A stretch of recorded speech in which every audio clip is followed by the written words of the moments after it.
Hey, tea sippers. Hey, tea sippers. Hey, hey, hey, hey, hey. I needed to get some juice. I was out of juice. I was out of juice. Come on in. Oh, Trump. Oh, I'm getting a notification of my own live. I don't know how I'm doing. Oh, come on in, y'all. Hopefully we won't be up all night.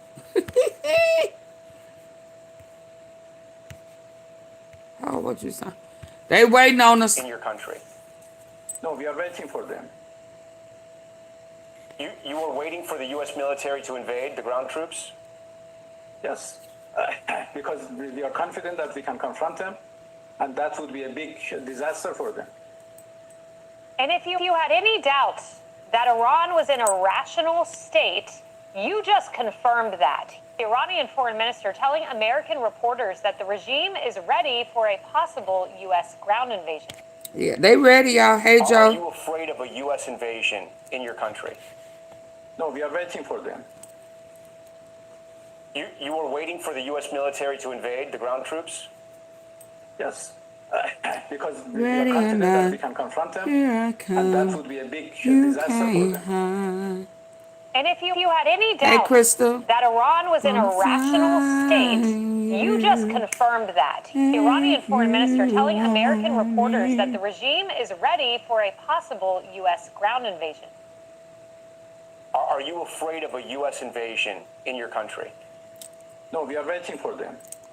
Y'all, they sitting and waiting. You were waiting for the U.S. military to They got a booby trap. They got a trap. Yes, because we are confident that we can confront them, and that would be a big disaster for them.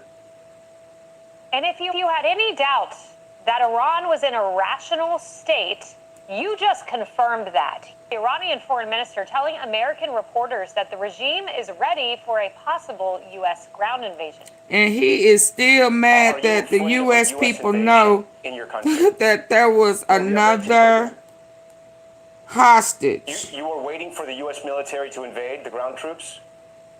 Yes. That blows my mind, y'all. And that would be a big disaster for them. And if you had any doubt that Iran was in a rational state, you just confirmed that. The Iranian foreign minister telling American reporters that the regime is ready for a come over here if you want to. ground invasion. Are you afraid? You can come over here messing with me if you want to. Y'all know that's what he pretty much saying. You can bring your butt over here if you want to. And I hate that because this man know this, but because he is, they say he losing it. Frontal lobe is missing and sunk in, and it's just crazy that they'll continue to allow him to move forward like he got all of his senses, and they know good and dang well he don't. So what is that really about? 28 minutes ago. Let me begin with something that 28 minutes ago. Let me begin with something that should stop you in your tracks. In the last 48 hours alone, the United States has lost at least 6 high-value aircraft, including 2 MC-130 Special Operations transports and 4 Black Hawk helicopters, in what was supposed to be a textbook rescue mission to extract a downed pilot deep inside Iranian territory. The Iranian he just done lied all in our face, and everybody is running with their narrative. A Hollywood-style tale of near-perfect execution, marred only by coincidental engine failures. But the wreckage scattered across that abandoned airfield in southern Isfahan tells a story that neither side's propaganda can fully hide. And what that wreckage reveals is not just a tactical embarrassment. It is the clearest evidence yet that the American claim of total air dominance over Iran has collapsed into fiction. Let me take you through what actually happened, because the details are too important to leave to headlines. An American combat aircraft, likely an F-35, though Washington still insists it was an F-15, was shot down over Iranian territory. Both pilots ejected. One was located relatively quickly by American forces, the other disappeared into hostile terrain. What followed was not a routine recovery. It was a full-scale special operations raid involving at least 2 MC-130s configured for short field landings, multiple Black Hawk helicopters, support drones, and an airborne command post. This was not a quick snatch and grab. This was a penetration mission deep into Iranian airspace, at night, relying on stealth, electronic warfare, and deception, and it failed spectacularly. The Western narrative, the one you will see repeated on every major American network, goes something like this. The mission was brilliantly planned.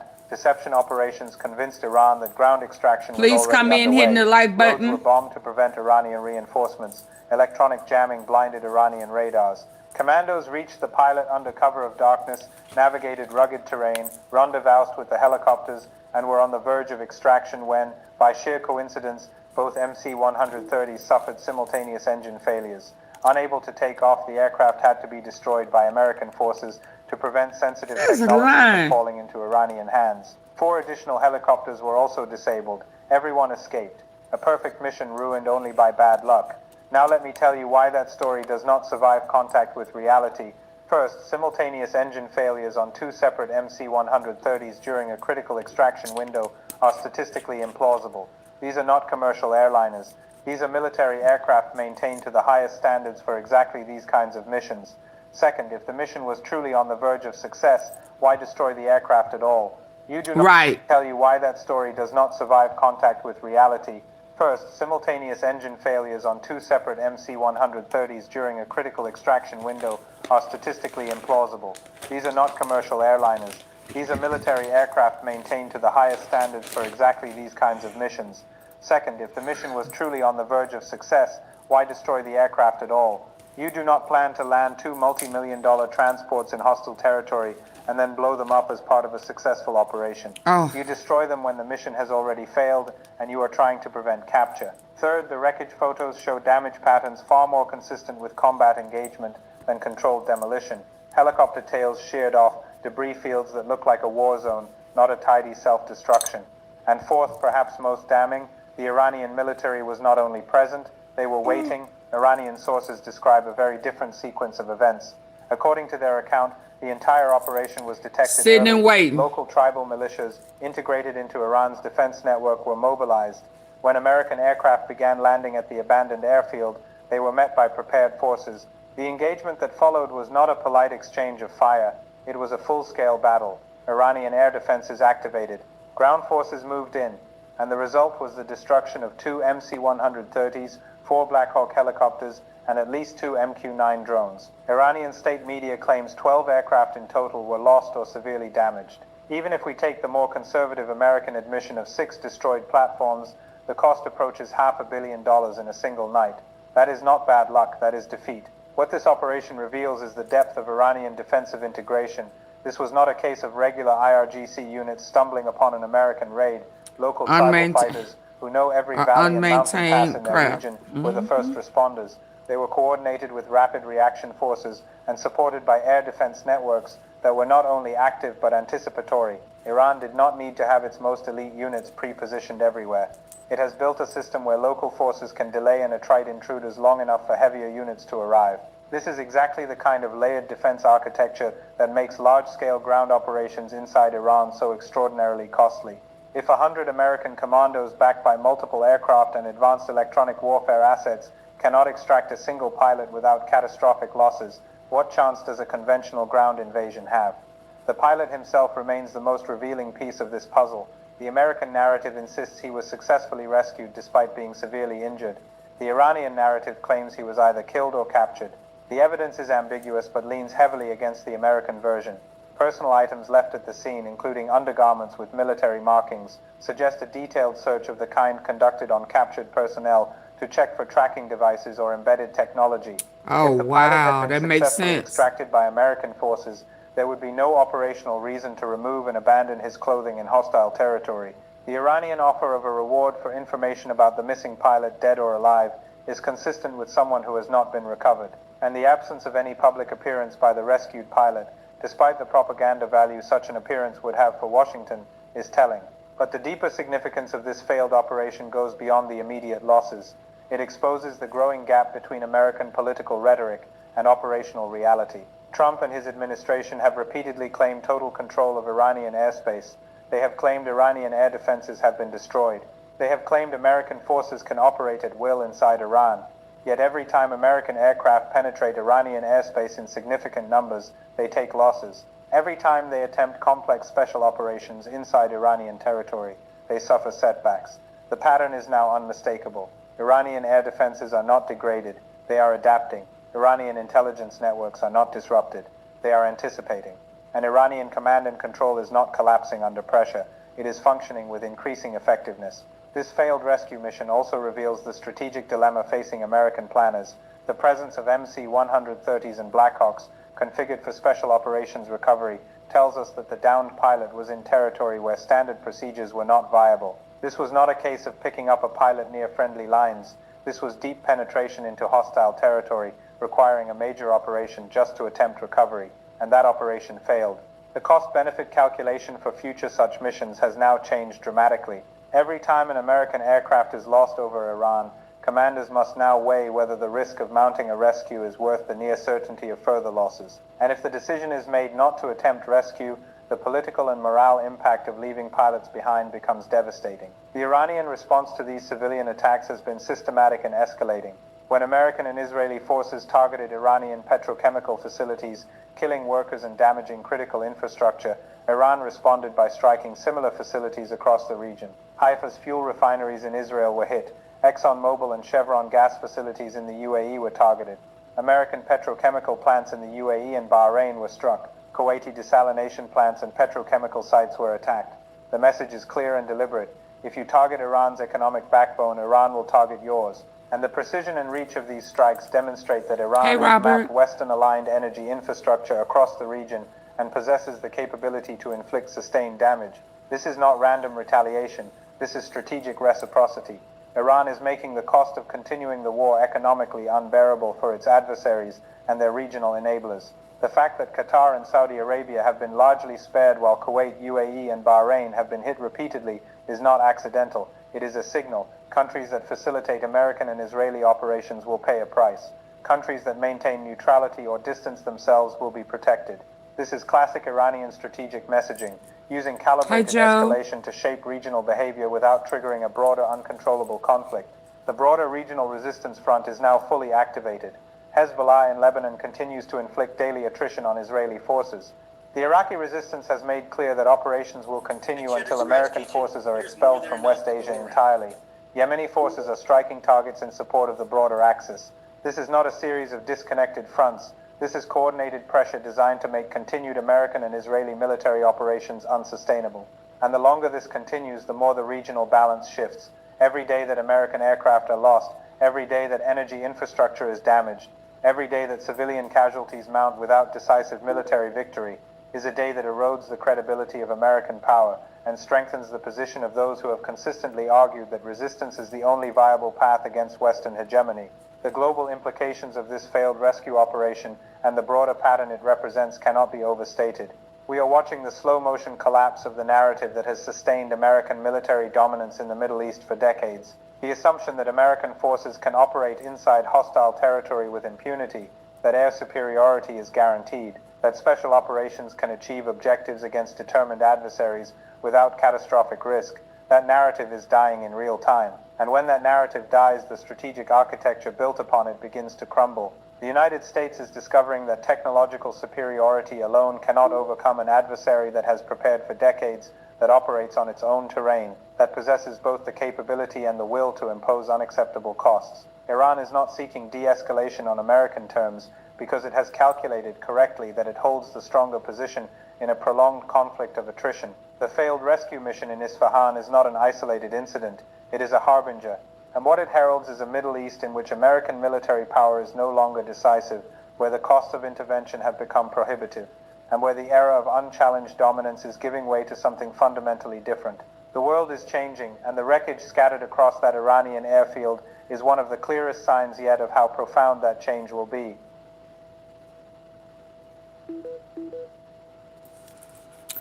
Okay, whoa, ceasefire pipe dream, what?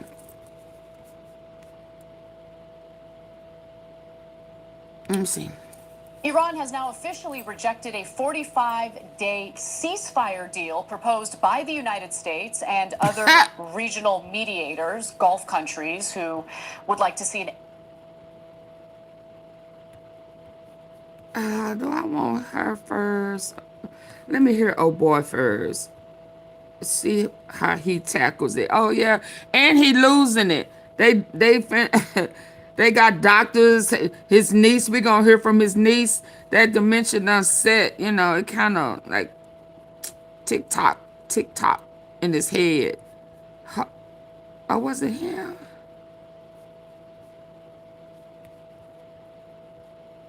Tick tock, tick tock.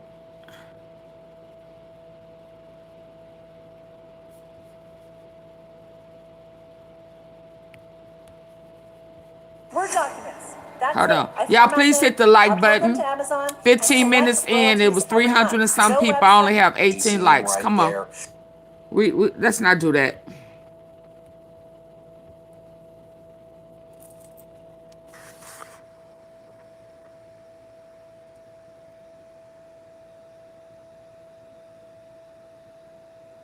I'm waiting for y'all to hit the like button. Come on. Oh, they jamming in my ear. Pride cometh before the fall. It looked like he about to fall over trying to walk. I'm telling y'all, he got clones. Because Donald sometimes Trump has been he panicking walking all straight. day as he can't escape his catastrophic war in Iran. The next minute he Nobody's there looped to over. bail him out. He was wandering around his Trump National Golf Club in Virginia yesterday, where he grifts off of the taxpayers. You see him right there as he was screaming, "Praise be to Allah," on his social media accounts, while demanding that Iran open up the effing strait, although Donald Trump previously said the Strait of Hormuz doesn't matter to him, doesn't matter to the United States. Now, Iran consistently has been rejecting Donald Trump, Steve Witkoff, Jared Kushner, and other in the Trump regime's efforts to try to negotiate a ceasefire. Iran has made it clear we want long-term security guarantees, which means security guarantees for Iran, the Houthis, Hezbollah in Lebanon, Iran's Shiite proxies in Iraq, guarantees that there will never be attacks again, that there will be full reparations for Iran for the war that took place, and that Iran will keep its ballistic missile Shahed drone as well as FPV drones and keep control of the Strait of Hormuz. Iran has said that is its non-negotiables. Don't negotiate with us unless you agree to those threshold matters. Now, once again, Iran says we are rejecting any proposal to open the Strait of Hormuz in exchange for a temporary ceasefire. Iran says it is open. It's open to our allies, and it's open to other countries that negotiate bilaterally with us. Iran has rejected these overtures from Turkey, Egypt, and Pakistan, who have been sent to try to negotiate with Iran by Steve Witkoff, Jared Kushner, and Donald Trump.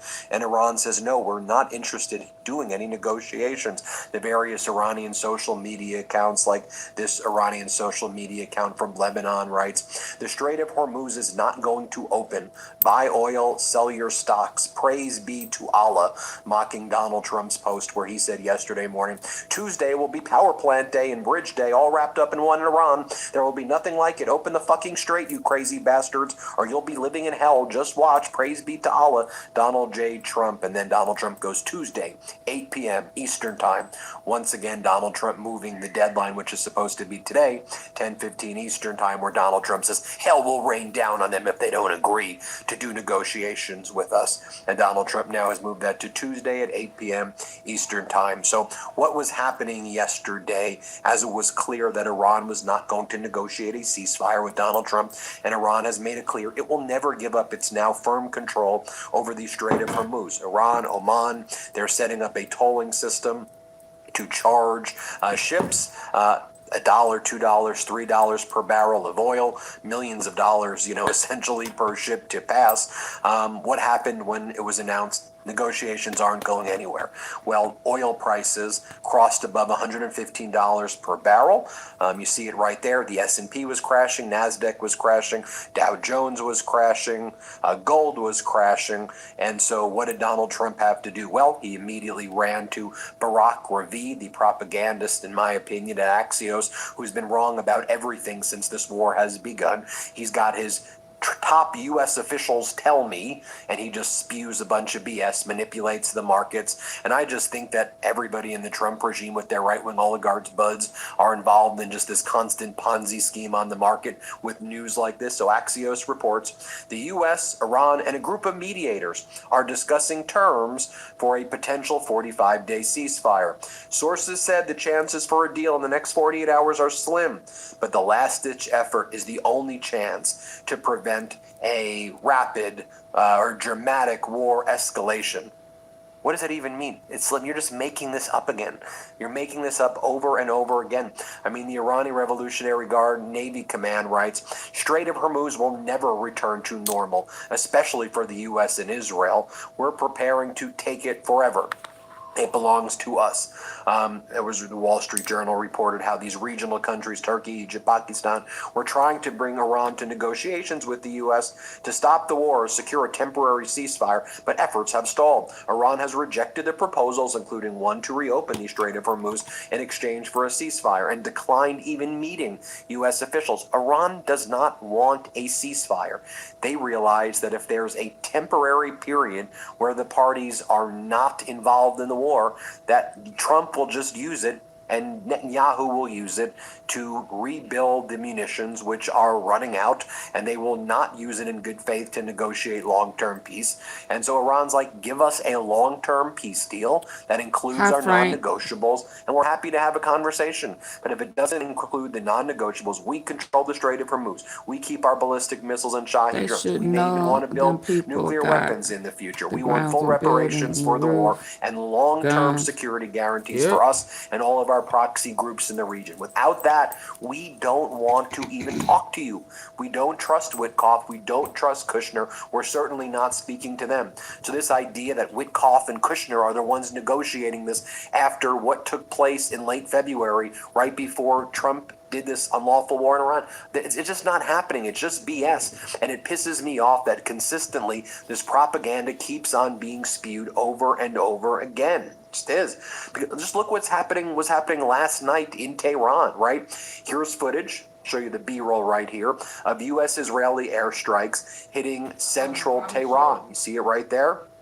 That's mediations are taking place. Good faith negotiations are taking place. Come on, give me a break. While that was happening in Tehran, here's footage of Iranian ballistic missiles re-entering over Israel last night. You see it right there. And folks, one of the things we're learning more about too was this rescue operation for that F-15E, purportedly a colonel, although, we need more information about who this individual was who was rescued by our special forces. It's a good thing that this F-15E crew member was rescued. A lot of the story and the background we need to learn more about. I think we should look at it critically, especially knowing that the Trump regime lies about everything. There were hundreds of special forces who created a forward operating base right next to Isfahan, the area where Iran had its nuclear facility. And, and there were two of these big transport jets, these two C-130 Hercules that were involved in it, and they had to be blown up. And then two MQ-9 Reapers had to be, the U.S. says that they blew up their own C-130 Hercules, and that it wasn't Iran that hit them. Two MQ-9 Reapers were blown up, two MH-6 Little Birds were destroyed. Previously, these two HH-60 helicopters were hit. This F-15E was hit as well. I mean, you're talking about 1, 3, 5, 7, 9, like 11 aircraft in this one operation basically have been destroyed. What are we talking about? $500 million, $600 million? I'm glad this crew member was saved, but I want to know if there was a broader special operations mission taking place near the Isfahan nuclear facility. Was there something else taking place? We know that Planet Labs, which is basically one of the best, if not the best, commercial satellite.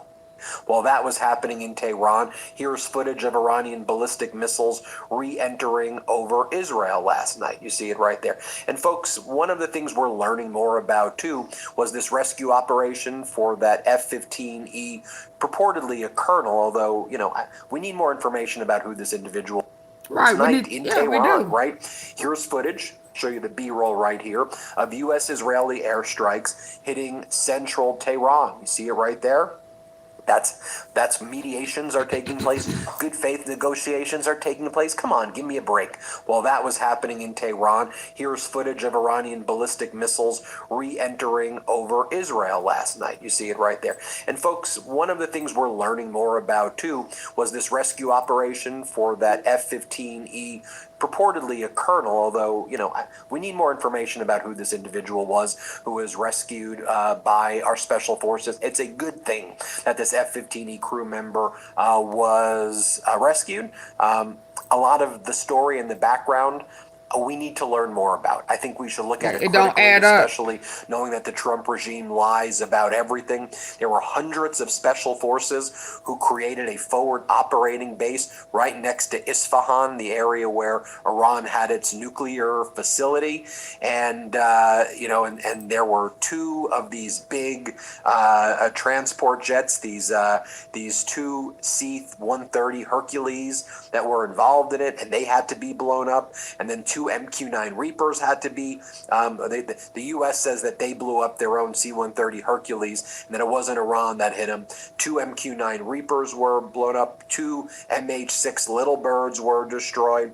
Previously, these two HH-60 helicopters were hit. This F-15E was hit as well. I mean, you're talking about 1, 3, 5, 7, 9, like 11 aircraft in this one operation basically have been destroyed. What are we talking about? $500 million, $600 million? I'm glad this crew member was saved, but I want to know if there was a broader special operations mission taking place near the Isfahan nuclear facility. Was there something else taking place? We know that Planet Labs, which is basically one of the best, if not the best, commercial satellite company that shows a lot of those overhead world images, they've been demanded by the Trump regime, the Department of Defense, to basically not produce any of their satellite imagery without the consent of the United States government. I'll show you right here Iran's foreign ministry spokesperson over here. Here's what he had to say about everything yesterday. And again, it's in English. Let's play this clip. Would be one of reciprocating any such attack. Our armed forces have made it clear that in case Iran's infrastructure is attacked, we would react in kind. Our armed forces would target any similar infrastructure that is owned or in any way or manner related to the United States or contributes to their act of aggression against Iran. This is not something that we will do it voluntarily or by willful decision. This is something that is as part of our defense measures against their illegal act. I guess the American people have come to understand that this is not their war. This is a war of choice by the United States administrations, perhaps on behalf of a genocidal regime. And again, if you want to look at the social media accounts from Iran, this is the Embassy of Iran in Bulgaria, and it says, Trump right now, I can't breathe, with his neck basically caught in the Strait of Hormuz, for those on video who were able to watch it. And then yesterday, Donald Trump was frantically calling all different reporters. He called Axios, he called Rachel Scott, he was calling News Nation. And what he told Rachel Scott is that very little will be off the table if Iran refuses to negotiate. She goes, spoke with Trump. He told me the conflict should be over in days, not weeks. But if no deal is made, he's blowing up the whole country with very little off the table. Blowing up the whole country with very little off the table sounds like the use of nuclear weapons. I'm not suggesting that that's what's being said, but obviously, in my opinion, that's the implication. I'm blowing up the whole country. They ready. And you think that's a good way to negotiate? If it happens, it happens. And if it doesn't, we're blowing up the whole country. And so the whole fact that he said if it happens, it happens.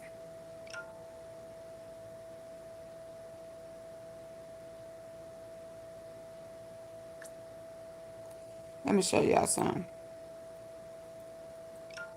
Let me see.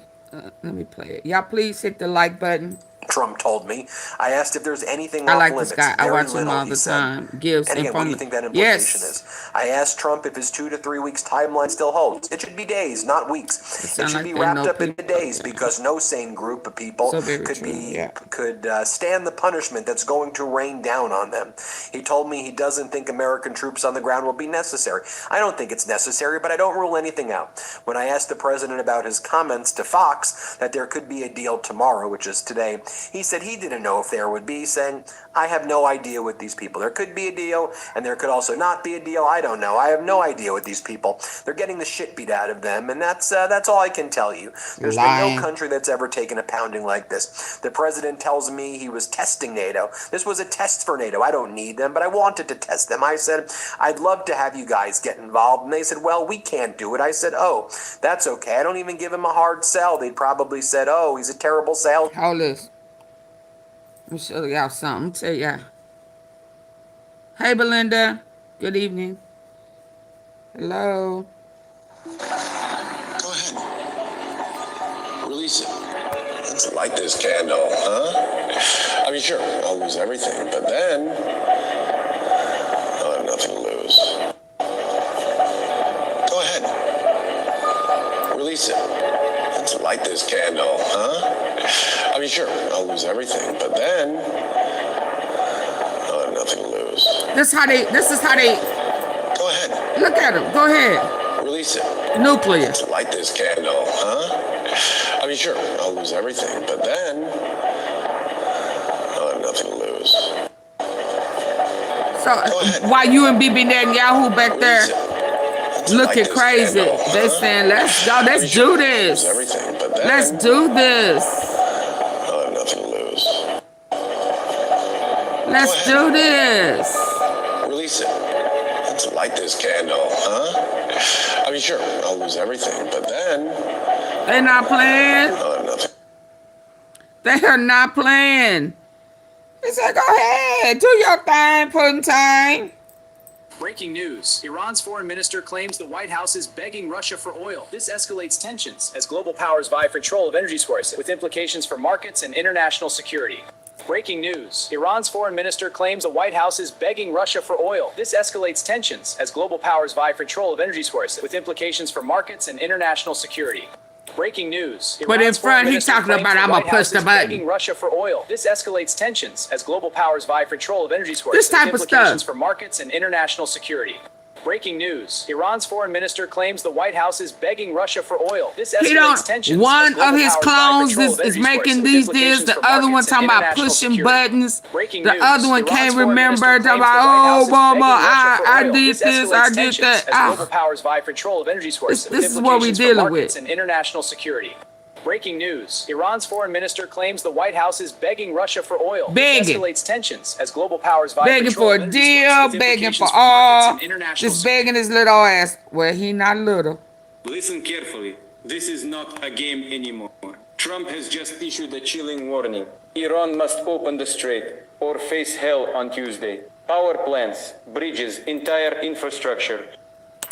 Listen carefully. This is not a game anymore. Trump has just issued a chilling warning. Iran must open the strait or face hell on Tuesday. Power plants, bridges, entire infrastructure. He says it all becomes a target. But now, imagine this response. Donald, you speak of hell. You forget. Russia does not. Listen carefully. This is not a game anymore. Trump has just issued a chilling warning. Iran must open the strait or face hell on Tuesday. Power plants, bridges, entire infrastructure. He says it all becomes a target. But now, imagine this response. Donald, you speak of hell. You forget. Russia does not fear fire. Putin watches closely. Every strike, every escalation, every threat. Because the Middle East is not just America's battlefield. It is a chessboard.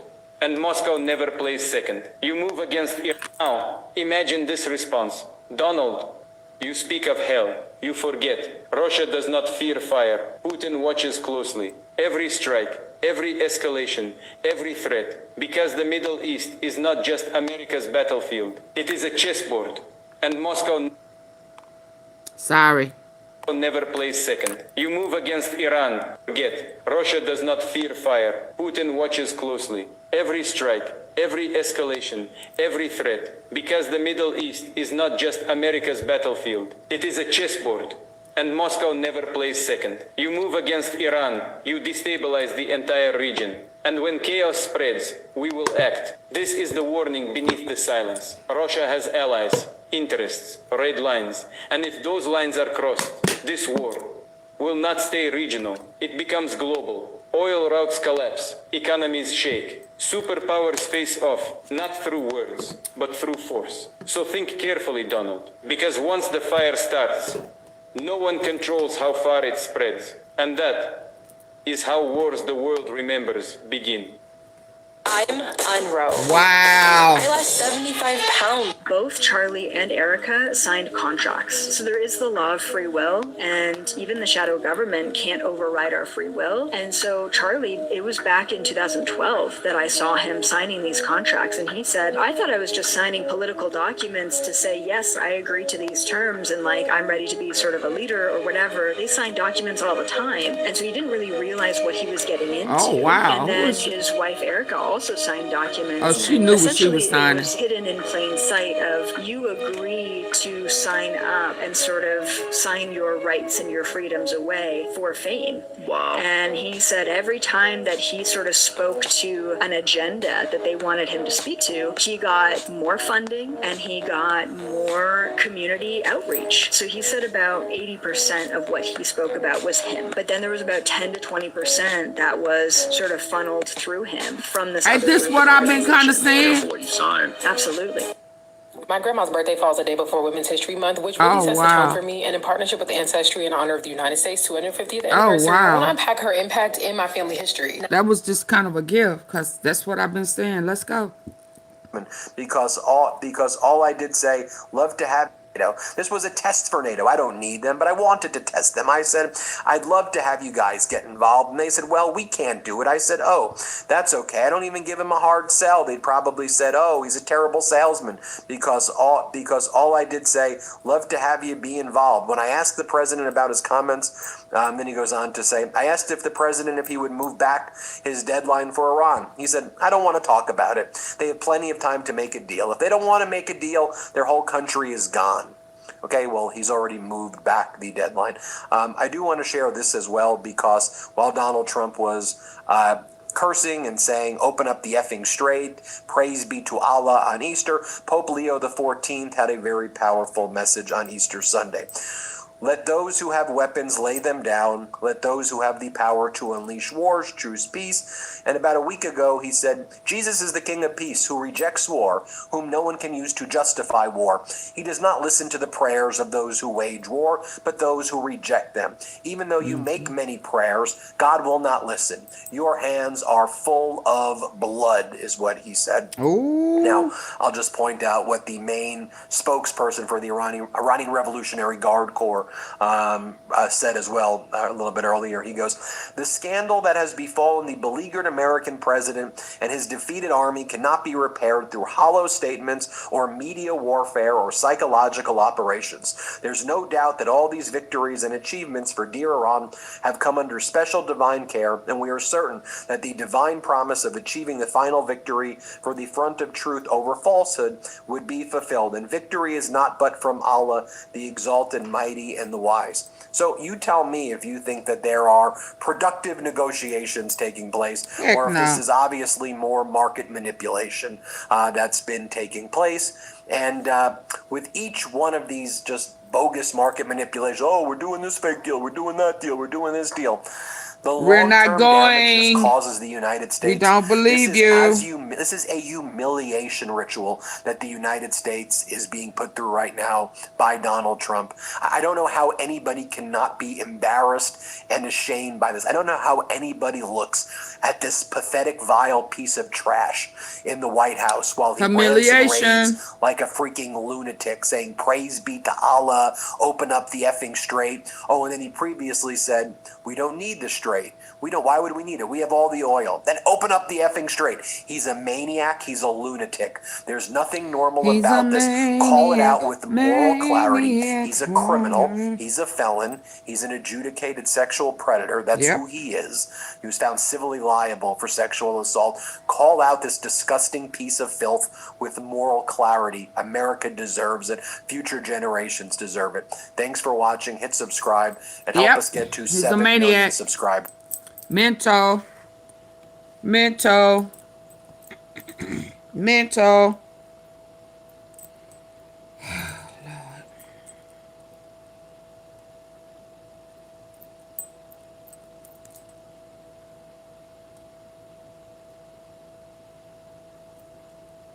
Can I get y'all to hit the like button?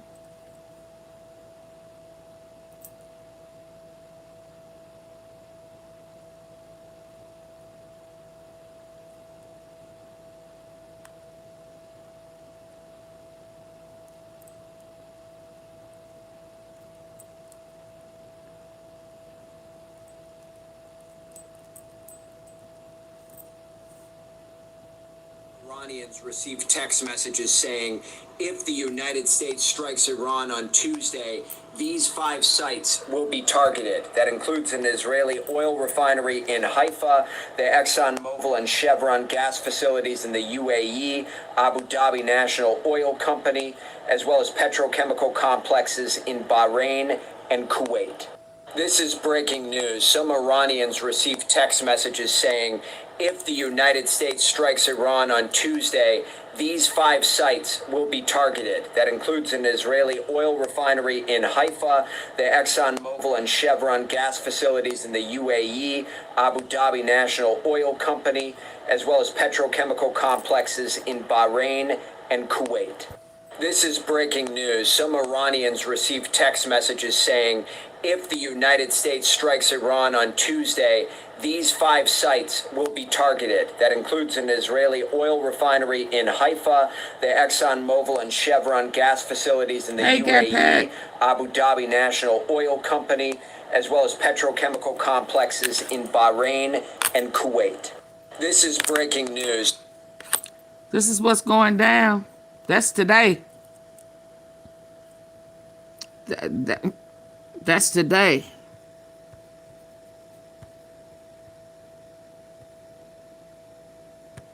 Did I play this one? Iran has now officially rejected a 45-day ceasefire deal proposed by the United States and other regional mediators, Gulf countries who would like to see an end to the war. Other Gulf countries, I should note, would like the war to continue until Iran is destroyed. Now, Iran wants a permanent end to the war instead of a 45-day ceasefire, and I think that's the right take when it comes to U.S. and Israeli aggression. But before I give you the details on what the ceasefire deal contained and more, Jake, what do you think? I'm stunned by how little people in politics, media, and Wall Street know. They think that this ceasefire might happen. There is no chance that this ceasefire is going to happen. Wait till you hear the actual details of what Iran is saying. No, guys, things are about to get way, way worse, and we'll explain why. Exactly. Now, the temporary ceasefire was basically designed to put a pause on the fighting in order to open the Strait of Hormuz while peace negotiations are taking place. Does that sound familiar? It kind of reminds me of what happened in Gaza with Hamas. Now, Israel has failed to live up to and abide by literally every ceasefire agreement they've signed, including in Lebanon. When a ceasefire was agreed upon with Hezbollah, Israel continued bombing Lebanon. They carried out more than 1,000 strikes during the ceasefire period.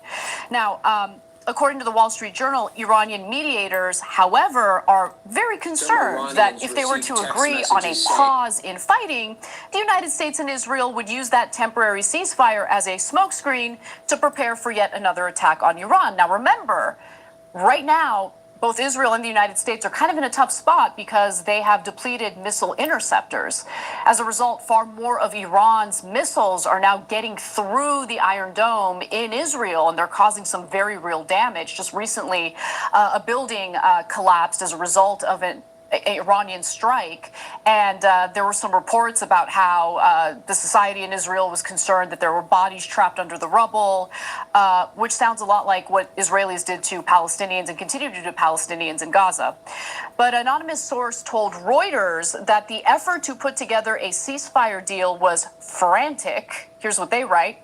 Pakistan's army chief, Field Marshal Asim Munir, was in contact all night long with U.S. Vice President J.D. Vance, Special Envoy Steve Witkoff, and Iranian Foreign Minister Abbas Araghchi.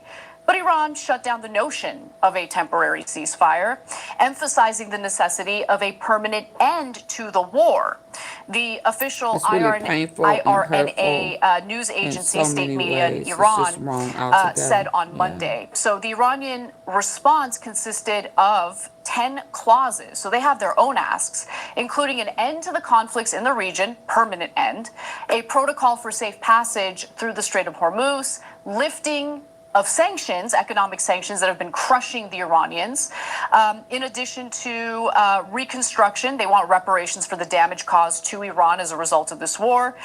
And meanwhile, President Donald Trump is now claiming that the U.S. is basically negotiating with the third Iranian regime. By the way, anything that comes out of Trump's mouth should be taken with a massive grain of salt. But with that in mind, take a look.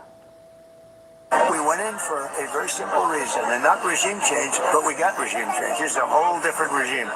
This is a different group of people. They're more moderate. They're smarter, much smarter. And, we blew up one regime, and we blew up another regime, and now we're dealing with a third, and it is more moderate. It's better. But we didn't do it for that. That seems to be a byproduct. We did it for a simple reason. You know what that is? No nuclear weapon. Okay. About my fourth time trying to. You did it for your masters. Good job.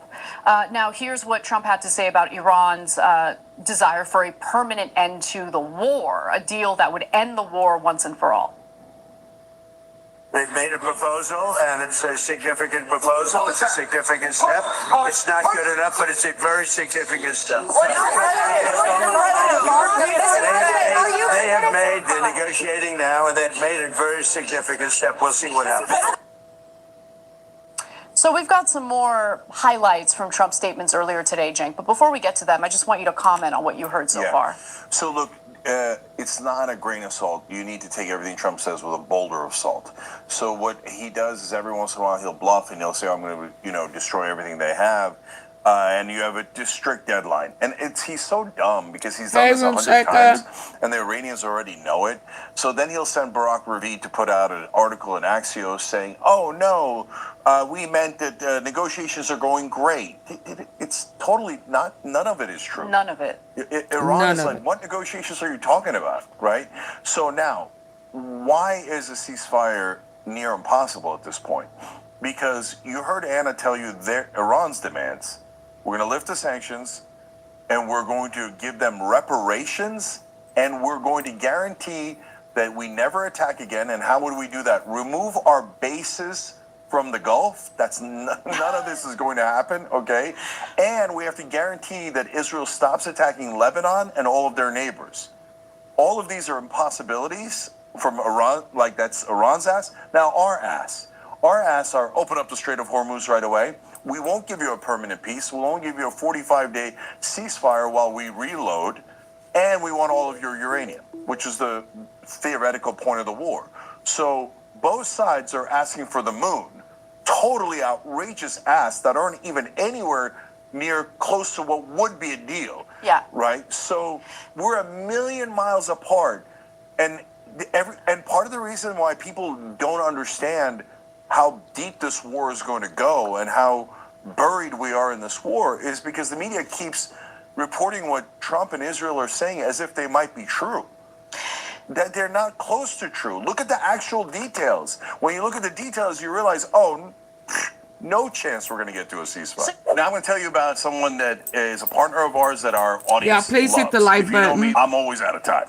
When I need a fresh meal that's delicious and nutritious, my go-to is Cook Unity. Cook Unity is a chef-crafted /TYT. We also have to keep in mind there are different objectives when it comes to the U.S. and for Iran. For Iran, they see this war as a war for their own survival. And they have calculated that, you know, it makes sense for them to take the hits. And don't make any mistake about it. Iran has taken devastating hits from the United States and Israel. But they're willing to do that and basically run out the clock because they know that the United States has depleted its interceptors. And they also know that, well, there are some reports indicating that Iran's salvo of bombings were basically the missiles used for those bombings were like the older missiles, and that they're kind of holding back with their more sophisticated arsenal. So that's not a good sign for Israel as more and more of Iran's missiles start to go through the Iron Dome. And the other thing that I'll just note, and I want to go to video C4 here, is that Iran has a lot more leverage than Trump was willing to admit going into this war when he was a useful idiot for the Israelis and was persuaded that this would be a quick and easy regime change war. Obviously, it hasn't been. And now it seems that in his moments of clarity, Trump has come to terms with the fact that, yeah, Iran actually does hold some cards. Take a look. Are you willing to make a deal that does not include reopening the Strait of Hormuz, or is that now a top priority? I would say it's a very big priority because, see, that's one thing that's a little different than other things. We can bomb the hell out of them. We can knock them out for a loop. But to close the strait, all you need is one terrorist that somehow has a truck loaded with, because you can carry them in trucks, large trucks, a water mine. Drop them in the water, and now you tell people that own ships that cost $1 billion to don't worry about the mine. You can do that even just by saying we put mines in the water. We've knocked out their Navy.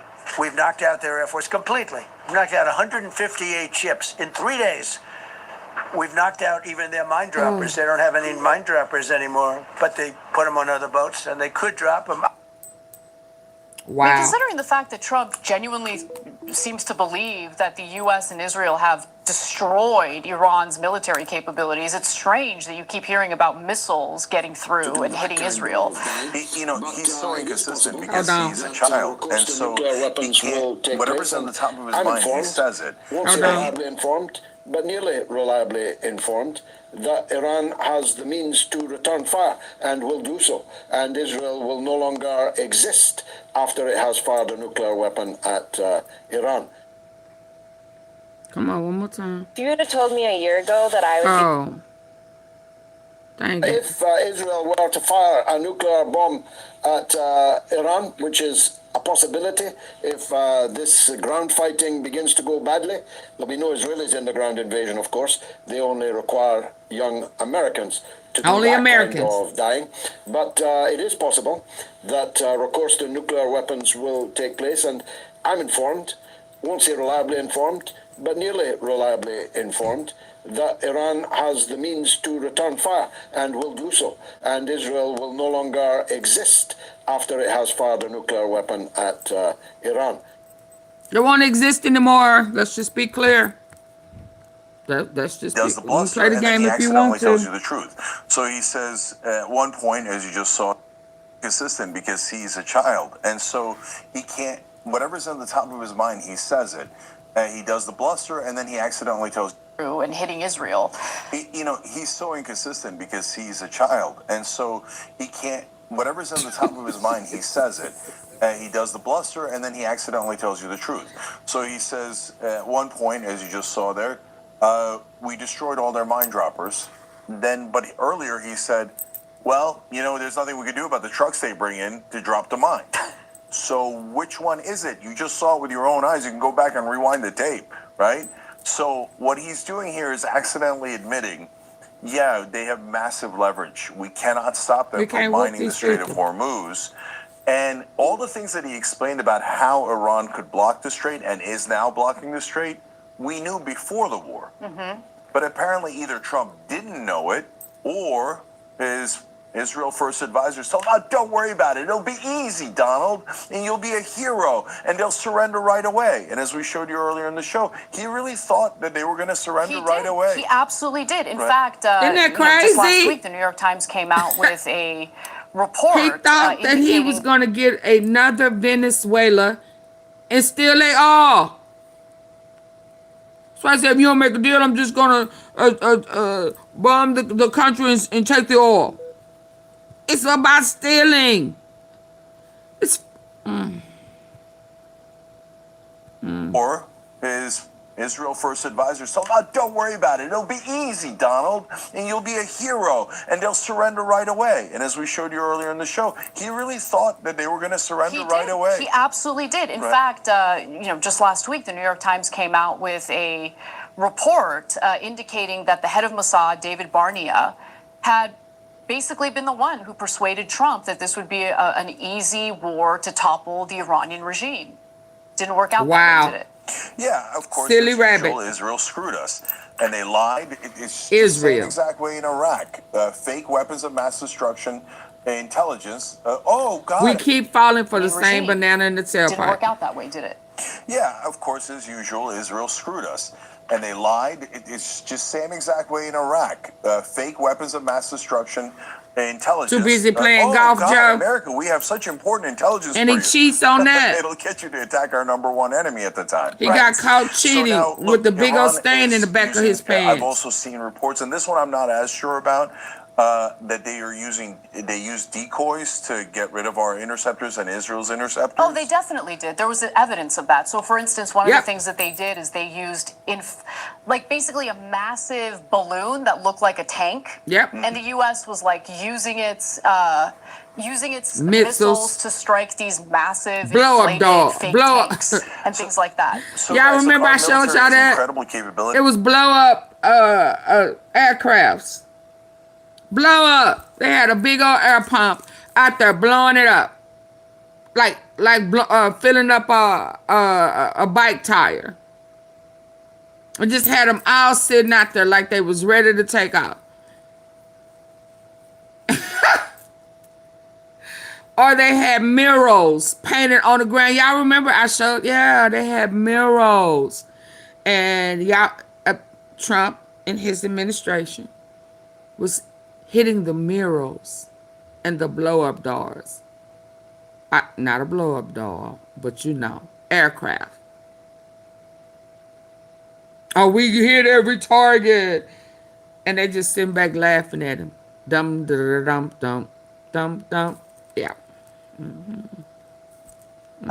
Using its missiles to strike these massive inflated fake tanks and things like that. So guys, look, our military has incredible capability, and the rescue of the two guys who got shot down in Iran was amazing and fantastic.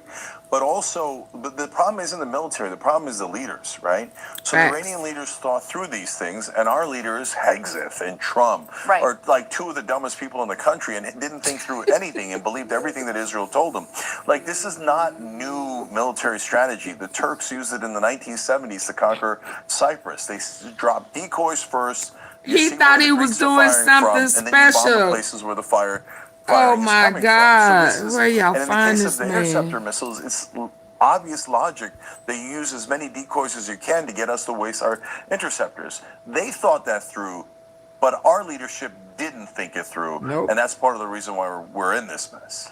The final piece of this puzzle, of course, has to do with Israel and what Israel wants, because, of course, Israel's desires reign supreme. It's more important than what the United States wants, obviously more important than what Iran or the globe wants.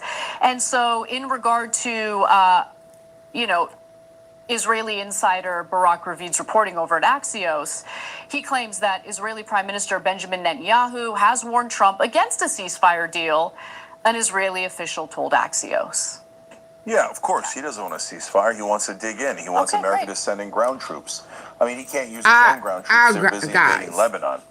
God forbid he should fight the war that he started, or Israel should ever fight a war they've started.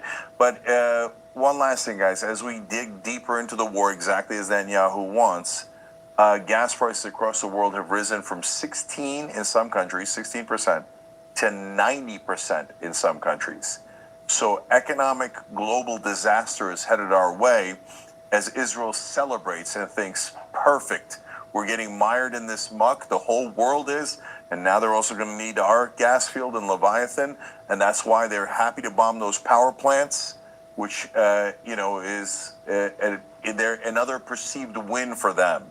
So the whole world melts down, but Israel is ecstatic about how things are going. Every time you ring the bell below. Oh, wow. On to the next one. A clown war. It's just.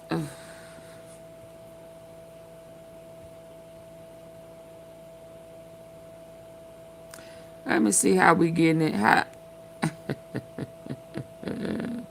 Let me see some. Y'all please hit the like button. Come on. He claiming. Thank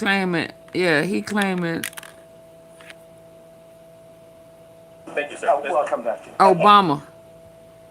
He claiming Obama worked. He can't get Obama out his head, baby. Oh, that bronze guy that looked like the color of Christ. He's chosen and he's better than me. Yeah, he got a problem with that one, baby. Ooh, all he can say about, oh boy, is that the ADOLPH and he did nothing. But when it comes to President Obama. Thank you, Ben Singletary. Thank you, Trump, yo dude. Okay. I gotta say what you put on your super chat or super stick. So hey, you got that one off, didn't you? Ben. Shout out to Ben. Shout out to Ben, baby. Come on. You tried every ED pill. Here's why nothing's working. Would you trust your mama to go spend the weekend at the White House?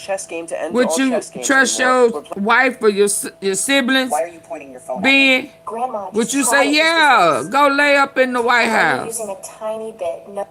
In case you were wondering who lives rent-free in Trump's head, here you go. And I did one other thing. I had killed Qasem Soleimani, who was an evil genius. And the reason I did it, I heard he was going to knock out 5 of our military bases. And had he lived, I believe we would be fighting perhaps a different Iran right now, because he's never been replaced, And I did one other, but this one was not picked up. Who else donating to your chat? You read my book. Chat 468.73. Ben Singletary saying, "Who next? Who else?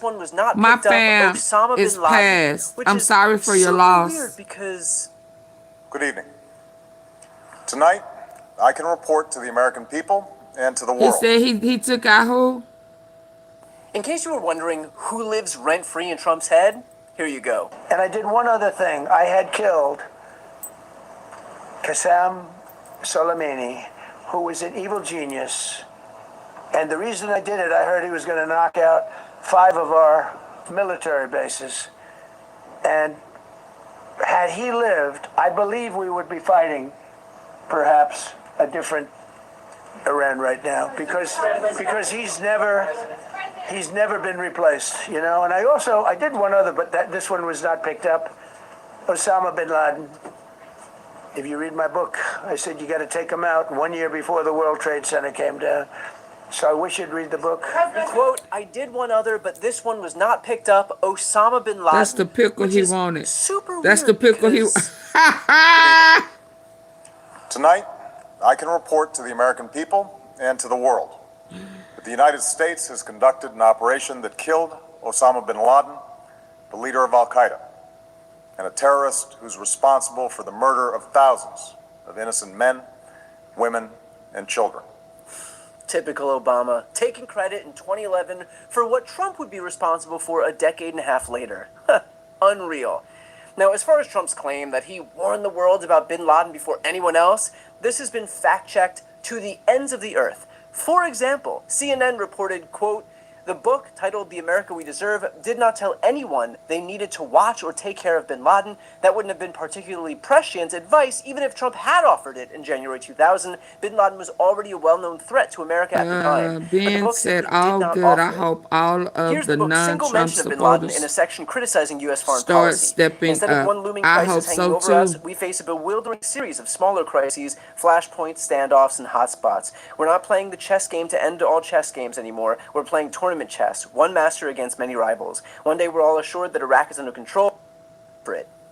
Here's the book's single mention of bin Laden in a section criticizing U.S. foreign policy. Instead of one looming crisis hanging over us, we face a bewildering series of smaller crises, flashpoints, standoffs, and hotspots. We're not playing the chess game to end all chess games anymore. We're playing tournament chess, one master against many rivals. One day we're all assured that Iraq is under control, the UN inspectors have done their work, everything's fine, not to worry. The next day the bombing begins. One day we're told that a shadowy figure with no fixed address named Osama bin Laden is public enemy number one, and U.S. jet fighters lay waste to his camp in Afghanistan. He escapes back under some rock, and a few news cycles later, it's on to a new enemy and a new crisis. That's clearly not any advice to anyone about bin Laden, and it contains an acknowledgement that bin Laden had already been targeted by then-President Bill Clinton after the 1998 terror attacks on U.S. embassies in Tanzania So he and just Kenya. made In a it separate up. section of the book, Trump did predict that the U.S. would be hit by major terror attacks, writing, "I really am convinced we're in danger of the sort of terrorist attack that will make the 1993 bombing of the World Trade Center look like kids playing with firecrackers. No sensible analyst rejects this possibility, and plenty of them, like me, are not wondering if but when it will happen."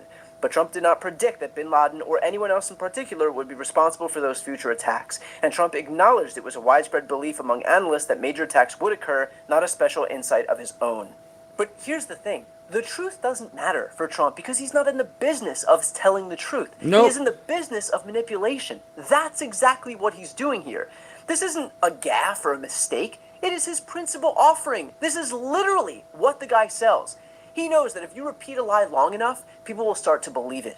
And don't take it from me, take it from Trump himself, as explained by his former aide, Stephanie Grisham. Donald Trump lives in his own reality and he lies casually, but he's very, very good at it. He used to teach me, Stephanie, as long as you keep repeating something, it doesn't matter what you say.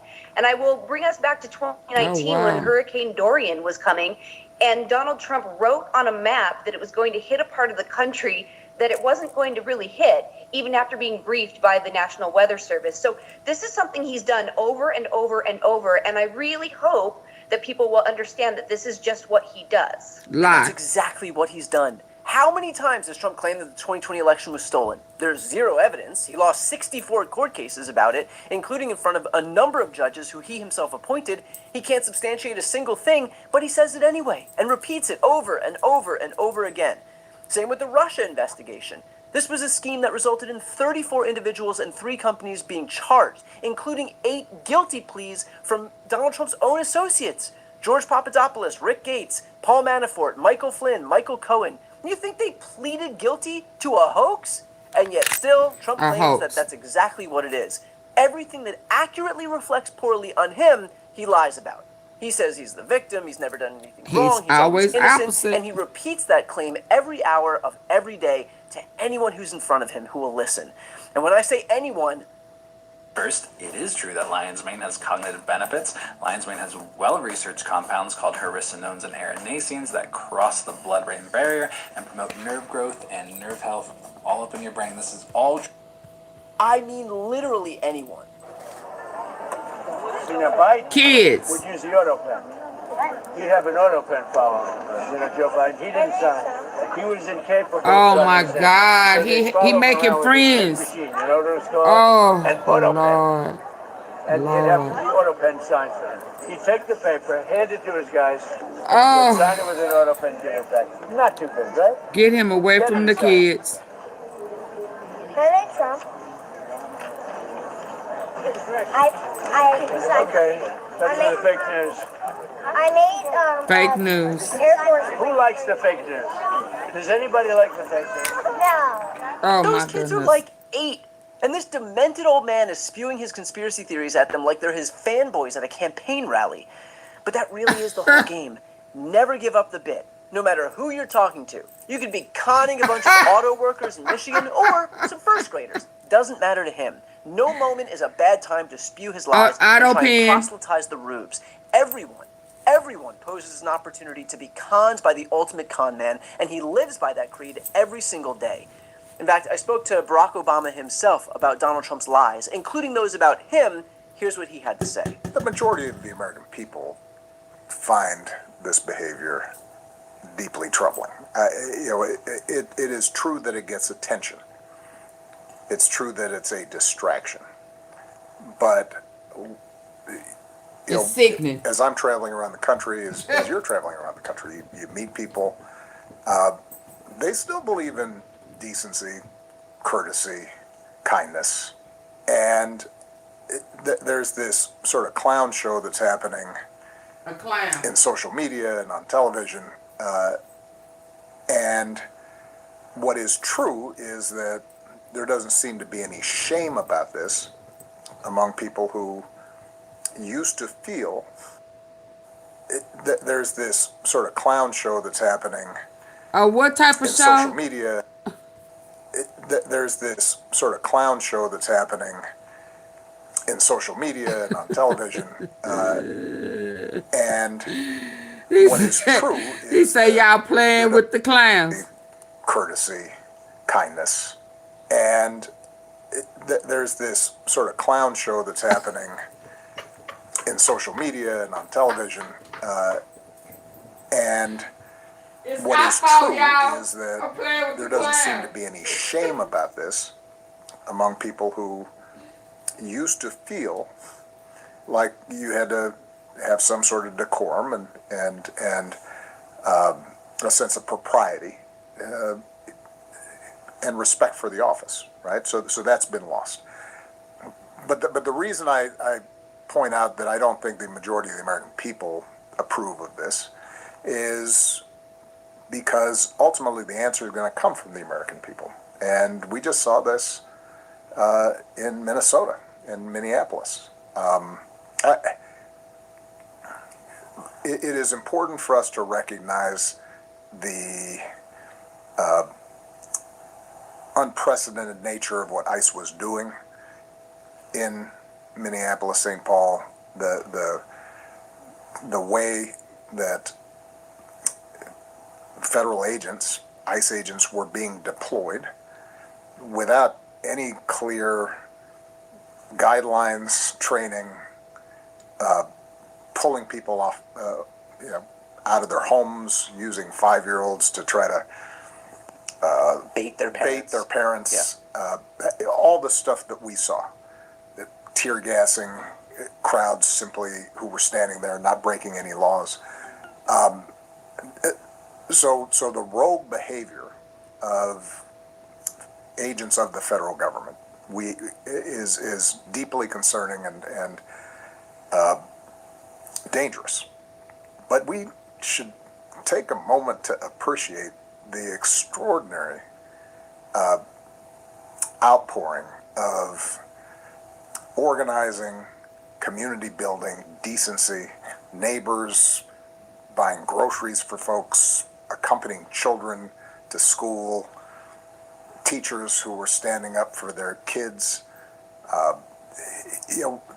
not just randomly, but in a systematic, organized way, citizens saying, this is not the America we believe in, and we're going to fight back, and we're going to push back with the truth, and with cameras, and with peaceful protests, and shining a light on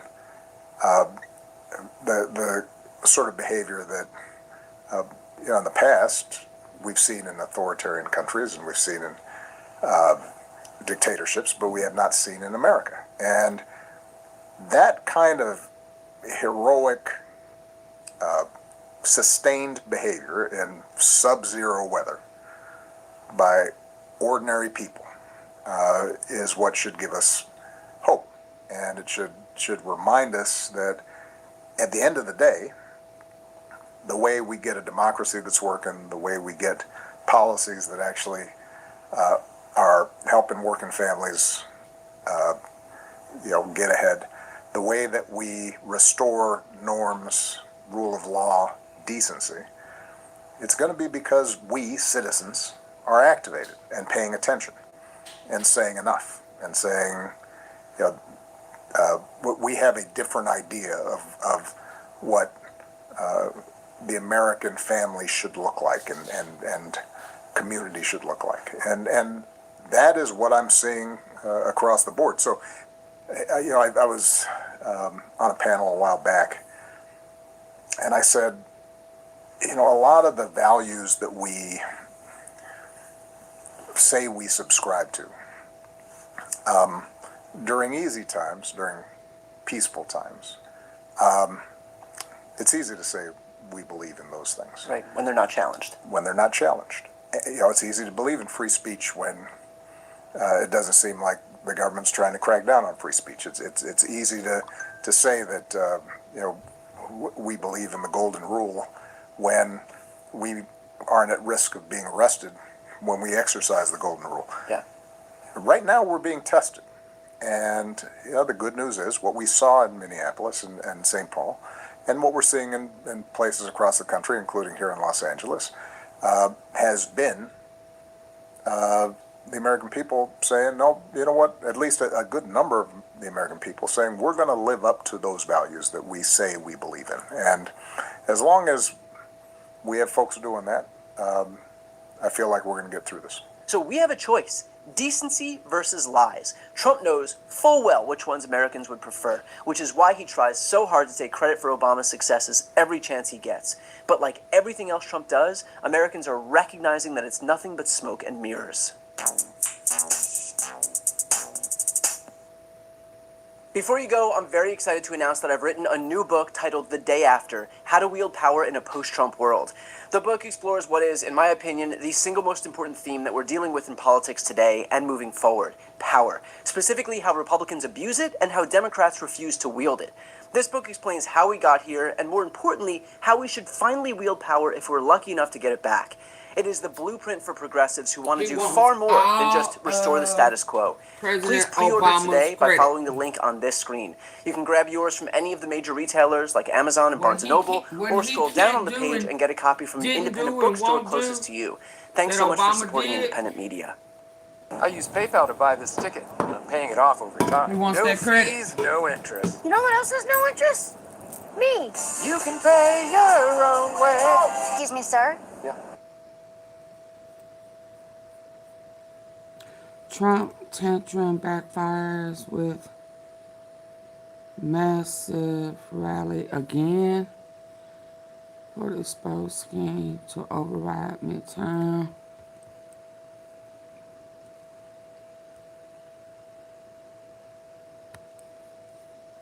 When you got a president whose mental and physical decline is being documented almost hourly with bruising and foot dragging and speech problems and an obvious mental decline, do you think this is a good time to tell the world that you're building a secret, top secret medical and hospital facility below the White House? I don't know. We've had a couple of 100 years, 250 years of presidents. Never seem to need a hospital underneath one. And there goes the top secret part, because it's been disclosed in a new filing related to the ballroom by the National Park Service. I'm Michael Popak. You're on the Fox Network and Legal AF. A couple days ago, Donald Trump called a lid on Did y'all hear that? About 12 hours early, and everybody was speculating, oh, another medical problem. You know, we're seeing some weird, really weird, what's the word I'm looking for, shit coming out of the presidency. It's funny because y'all know, when you threaten Epstein your had medical adversary. chairs and all of these type of examinations and oh wow. I'm telling you that underground bunker he was going to have for trafficking. I need for y'all to hit the like button. Trump is, he trying to get back to business with his trafficking. You know, remember he wanted to have the ballroom bigger than anything. Remember he was going, I think he was going to have some of them little girl uh auctions at the White House with the big foreign leaders and the bunkers. They was gonna be able to house them and share the kids downstairs under the bunker.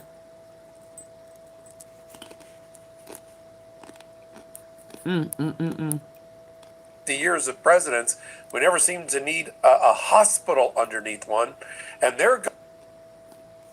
you're building a secret, top secret medical and hospital facility below the White House. I don't know. That man don't plan on leaving.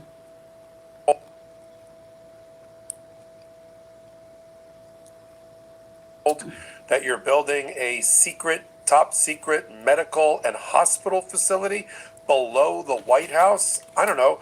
We've had a couple of 100 years, 250 years of presidents. We never seem to need a hospital underneath an invasion. And there goes the top secret part, because it's been disclosed in a new filing related to the ballroom by the National Park Service. I'm Michael Popak. You're on the Titus Touch Network and Legal AF. A couple days ago, Donald Trump called a lid on his day about 12 hours early, and everybody was speculating, oh, another medical problem. You know, we're seeing some weird, really weird, what's the word I'm looking for, shit coming out of the presidency. You know, when you threaten your adversary in an ongoing war, that they need to effing, and he spelled it out, open the Strait of Hormuz, immediately, he's losing it. Okay, so when he called lid on his day 12 hours early, everybody was looking over at Walter Reed Hospital to see maybe he's over there. Now Donald Trump has decided, I got an idea. Let's sneak an I thought he was rushed to the hospital the other day. That they need to effing, and he spelled it out, open the Strait of Hormuz, immediately, he's losing it. Okay, so when he called lid on his day 12 hours early, everybody was looking over at Walter Reed Hospital to see maybe he's over there. Now Donald Trump has decided, I got an idea. Let's sneak a hospital under the White House, under the ballroom, away from the prying eyes of the press and the public. That'll do it, right? No. So let me introduce you to Exhibit A, that maybe not only Donald Trump is mentally unstable, but his Department of Justice and lawyers around him are too. Because here's what they just filed to try to beg the appellate court that is responsible for the federal courts in D.C., what they told them in their filing. Here we go. And I'm not making this up. This is a direct read. If you don't believe me, you can pick it up in Legal AF Substack under Filings AF. Okay, here we go. Likewise, the bomb shelters, hospital and medical area, protective partitioning, and top secret military installations. They're going to be down there. Oh, my God. Are built. Cloning presidents. And are ready to be built, installed, and in place under the ballroom. We're ready to go, appellate court. Give us a stay. Let us take it ultimately to the United States Supreme Court. Well, let's break it down a little bit. Top secret military installation, and then listing all of the components of it. Not so top secret anymore. I think you now take off top secret because you and I are talking about it because of a filing. But I really focused in on hospital and medical area. Have you seen this? It's absolutely insane. I'm too outdone on what's inside this camp. I am too outdone. Now, underneath the White House has always been something called the PEOC, the Presidential Emergency Operations Center. And that Situation Room is sort of part of it. It's really like, think of it like a panic room for a couple of days should something go awry. Okay? It's not where you go ultimately. There's a couple of mountain layers that the Defense Department and the civil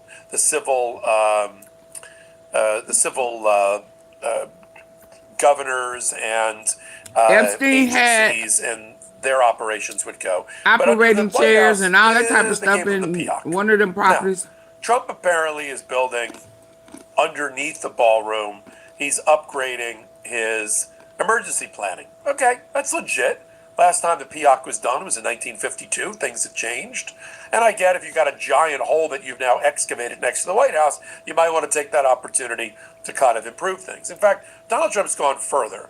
Donald Trump has said that it's not the ballroom that he's really concerned about, even though he brags about the 90,000 square feet. Every president has always wanted it. It's gold.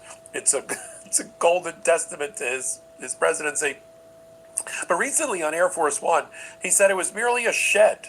Just a shed, like you go to Home Depot and you pick up a Rubbermaid garden shed for your backyard. Just a shed to put over a giant hole. Do he have a hospital at Mar-a-Lago? Military installation.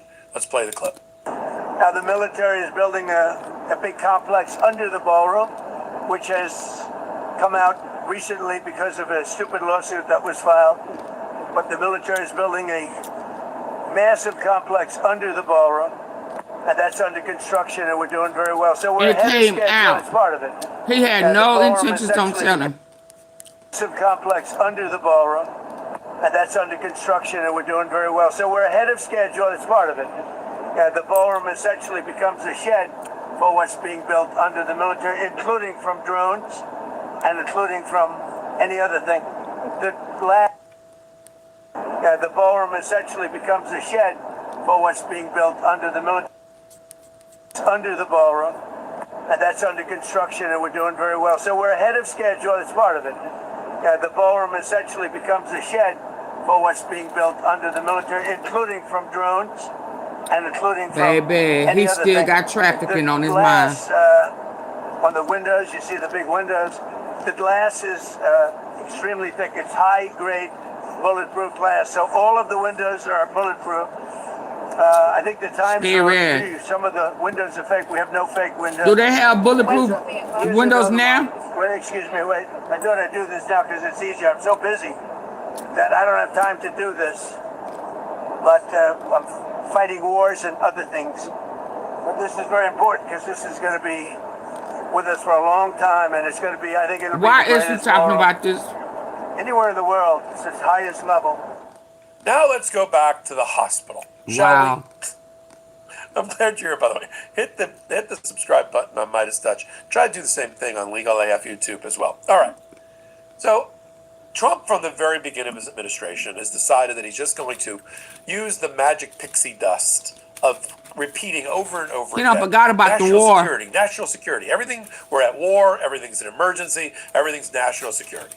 Right? Yeah, he forgot about the war. Under the Constitution and under this Supreme Court, the more he says that, the more he can expand his presidential powers beyond to their outer limits, and he's looking for the outer limits. He don't want to go to jail of everything that he does, and so everything is national security, right? It's not just a ballroom.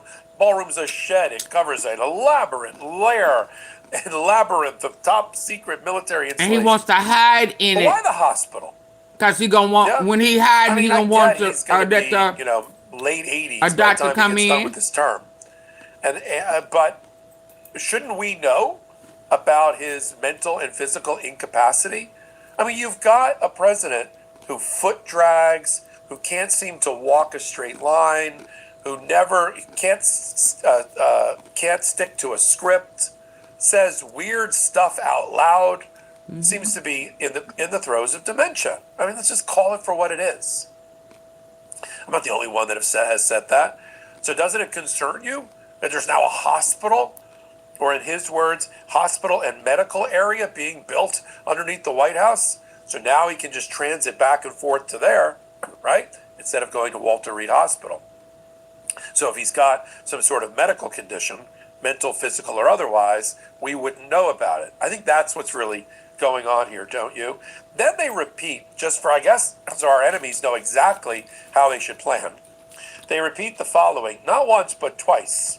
This is crazy, y'all. They say, as part of the top secret military installation, there is protective missile-resistant steel columns, beams, drone-proof roofing material, ballistic and blast-proof glass. All are there. They repeat the exact same phrase almost verbatim on the second page, that it's been fortified for security reasons with steel, bullet, he done so much. Glass, drone-proof roofing He's scared. materials. We know that. Time is of the essence with an exclamation mark. He got death threats that he's scared of. During a press conference, which I think once again shows that he's in the beginnings or the middles of some sort of deep psychological problem. Play the clip. And also, a judge just ordered you to stop construction of the ballroom. Are you planning to stop? Well, we'll appeal that, but it's not, I don't know, it's basically, I mean, I wrote a part of his opinion, Well, but basically he's saying I need congressional approval. And it's not your house. This is being financed privately. It's a donation that's being given by companies, very rich people. But it's not your house. So that for 150 years they've wanted a ballroom here. We're going to have the finest ballroom, I believe, anywhere in the world. And now we he said want we need congressional assistance. approval. We want They don't get congressional approval from the White House when they do medical. things. No, we don't want a We ballroom. can ask for any tax money. We have no tax. This is taxpayer free. We have no taxpayer putting up 10 cents. And I see right here, I just wrote it out. He said we need congressional approval. Well, we built many things at the White House over the years. They don't get congressional approval when they build in the White House. It's totally separate. How you know? And especially when it's a donation. I mean, the ballroom is a donation. We love our cat Chanel, but for the You longest can't have time, no we were dealing donation with, at the classic somebody's Stark and house Bark that's not situation. yours. She'd eat too fast. More sustained for a bowl of processed shortcuts. .com/legal AF. Lots of exclamation marks in this filing. I don't know if they're just trolling Judge Leon, a Bush appointee who blocked the ballroom because It's he not used your house. 18 exclamation marks and a couple of eye-rolling please in his order. Maybe it's just not something I think the federal appellate court is going to be used to seeing in terms of tone or tenor or decorum or anything like that. Now, what could happen next? So what they've asked for is that Judge Leon, which they almost ignore, gave 14 days for them to seek a stay from the appellate court. So right on time, they're seeking a stay from the appellate court. They're asking the appellate court to issue the stay, or at the very least, issue it for 14 extra days so that they have time to run to the United States Supreme Court. So they're going to lob this hand grenade into the Supreme Court, who would love to leave on summer vacation, about whether the president has the right, without congressional approval, if he takes private money, to tear down and rebuild the White House. That's their argument. There's no other way to put it. You know, and they say everything that happens at the White House, the current occupant of the White House has the right to remodel, rebuild, reconstruct. That's just not true. It's not true under the statutes. It's not true under historical precedent. It's not true under prior Trump administration. They replaced a fence once in 2019. Took them 9 months and they got congressional approval. So maybe a 90,000 square foot shed over a major top secret military installation, including a hospital and medical area, maybe you got to go to Congress for that. What do you think? We'll see what the Supreme Court says about it. I'd read to you from it, but there's really not much more of their argument. I mean, their major argument is that the National Trust, which is the congressionally created entity that's the plaintiff, doesn't have standing, doesn't have the ability to bring this lawsuit because it doesn't have real injury. I think they're wrong about that. Somebody has to be able to bring this type of lawsuit. Yeah, I'd love to see Congress rush into court, but we're not going to see Congress versus the president in court proceedings until Congress is turned over to the Democrats at the midterms. So in the meantime, yes, the National Trust, representing the people, not just what they say, which is one public critic of the building. No, you mean the public, which is 65 to 70% against what Donald Trump is doing. This is crazy, Now, y'all. they say, well, it's so late that Judge Leon issued the injunction. We already did the excavation of the foundation. We in area. war It made a giant losing, hole. and he talking about This doesn't feel like I'm building watching Stanley Kubrick's a hospital up under the Dr. White House. Strangelove. I mean, I feel like I'm watching George C. Scott as that crazy general. But they're going to see the giant map. The Russians, you can't let them in the Situation Room. They'll see the big map. Yeah, they made a giant hole. I get it. Why do they already have bulletproof Judge Leon windows? said is, cover Why the does hole. it sound like he's You know? scary? I get that there's national security issues involved, but I didn't tell you to make the giant hole. In fact, I told you if you're proceeding at your own risk, if you continue with the building, you might have to tear it down. And that's where we are right now. You know, you don't get rewarded because in the middle of the night you knocked over the East Wing on purpose, demolished it, and started building your ballroom without any approval. And then they go, see, we got to finish. No. There is buildings in New York that have been ordered torn down in New York City because people did exactly the same thing. It's obvious that Donald Trump just wants to try to get away with it and hope that we don't notice. I mean, he's so in love with the ballroom, he already has a model of it, apparently. He don't want to leave. He wants to install a replica of it at his new Trump condominium presidential library thing of 50 stories high in Miami. He's really, the shed makes an appearance in the new video about the Trump library. So we're going to cover this all. Next thing you'll hear from... Man, it's crazy. He crazy. Hold on.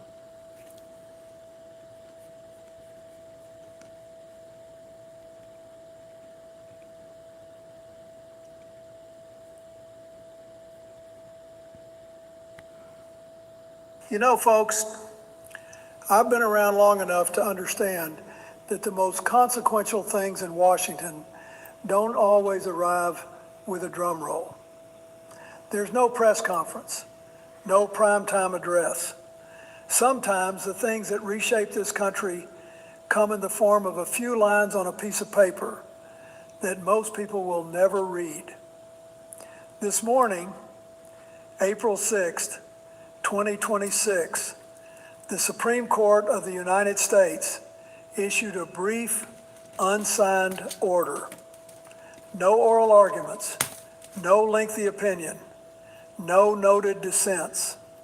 Just a quiet procedural move that vacated Steve Bannon's contempt of Congress conviction and sent the case back down to a lower court where it will almost certainly be dismissed. Now, most people heard that and moved on with their day. And I understand that. Life is busy. The news comes fast.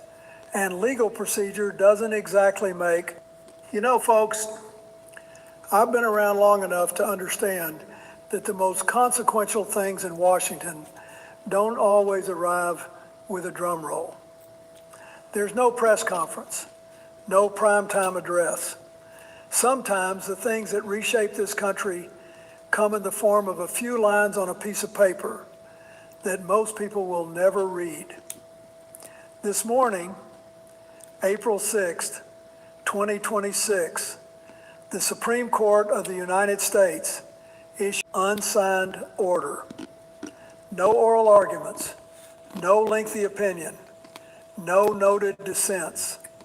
Just a quiet procedural move that vacated Steve Bannon's contempt of Congress conviction and sent the case back down to a lower court where it will almost certainly be dismissed.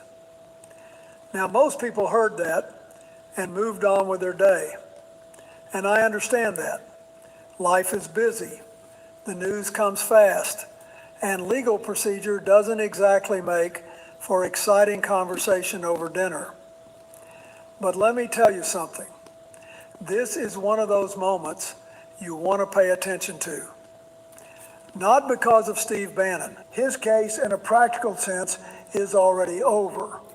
The man served his 4 months.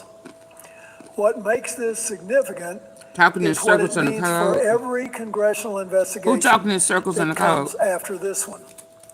What it signals about the relationship between the Justice Department and the White House, and what it quietly tells future presidential aides about whether a subpoena from the United States Congress is something you have to take seriously or something you can simply wait out. And we'll come back to that in a moment, because that part of this story is where things start to get genuinely complicated. But first, I want to walk you through how we got here, step by step, because the context matters. It always does. Now look, to understand what happened this morning, you've got to understand what happened 5 years ago. On January 6, 2021, The United States Capitol was attacked. Members of Congress were evacuated. People were hurt. People died. It was one of the darkest days in modern American history, and I don't say that lightly. I've sat in that building. I've addressed joint sessions in that chamber. It is sacred ground in our democracy. So Congress did what Congress is supposed to do. It investigated. The House Select Committee was formed to find out what happened, who was involved, and how to make sure it never happened again. And as part of that work, in September of 2021, they issued subpoenas to several people close to President Trump, including Steve Bannon. Now here's where it gets important. Let's go. Bannon didn't partially comply. He didn't negotiate terms. He didn't show up and invoke privilege question by question. He gave the committee nothing. No testimony, no documents, total non-compliance. Those were the Justice Department's own words at the time. Hi, Cynthia. The House voted to hold him in contempt. A federal grand jury indicted him on 2 counts in November 2021. And in July of 2022, a jury, 12 citizens, found him guilty. He was sentenced to 4 months in prison, which he served in 2024. His fellow Trump advisor, Peter Navarro, got the same sentence for the same defiance and served his time too. The D.C. Circuit Court of Appeals upheld Bannon's conviction, rejecting his argument that he wasn't acting willfully because his lawyers told him to resist.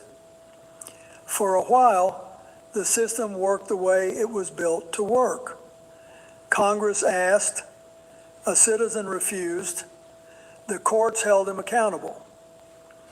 And then the administration changed.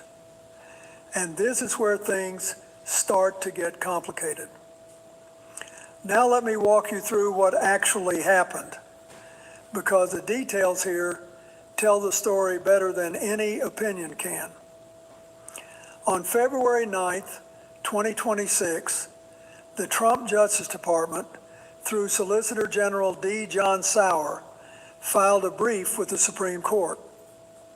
And I want you to listen closely to what they said, because it's remarkable in its simplicity. They wrote, the government has determined in its prosecutorial discretion that dismissal of this criminal case is in the interest of justice. That's it. No new evidence, no newly discovered legal flaw, no argument that the jury got it wrong or that the appeals court misread the statute. Just, we've decided we don't want to pursue this anymore. That same day, the DOJ filed a motion in the trial court to vacate the judgment and dismiss the indictment under Rule 48A of the Federal Rules of Criminal Procedure. And then Bannon's team filed a reply 3 days later on February 12th, essentially saying, we agree, let it all go. Now fast forward to this morning, April 6th, 2026. The Supreme Court issues a brief unsigned order. No oral arguments, no written opinion, no noted dissents. The court grants certiorari, vacates the D.C. Circuit's ruling, and remands the case back down, all in light of the government's pending motion to dismiss. It was included in a routine Monday order list alongside half a dozen other cases. And here's the part I want you to sit with. Bannon's attorney, David Schoen, said this case never should have been brought, and that it was pursued by the Biden Justice Department solely for political purposes. But folks, a jury of 12 citizens convicted Steve Bannon. A federal appeals court, including a judge appointed by a Republican president, upheld that conviction. And the Supreme Court itself, back in 2024, declined to intervene when Bannon tried to avoid prison. So the question isn't whether this case had merit. That was already answered at every level. The question is, what changed? And the honest answer is, it wasn't the facts. It wasn't the law. It was the administration. Now look, I want to be fair here, because this is a sensitive area, and I've lived through it myself. Every president, every single one, faces moments where cases involving allies or political figures cross their desk. And they have to decide, do I let the system work, or do I put my thumb on the scale?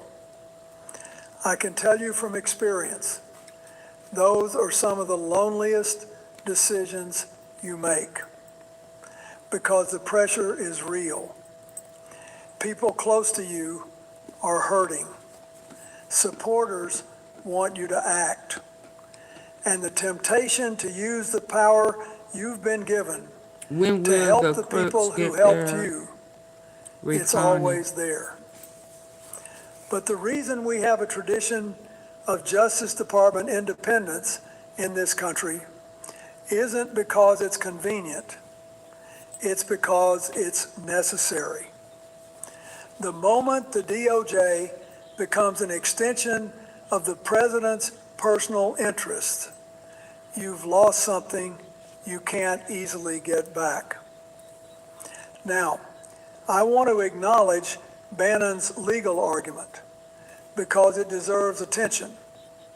He argued that he didn't willfully defy the subpoena, that he was following his lawyer's advice about executive privilege.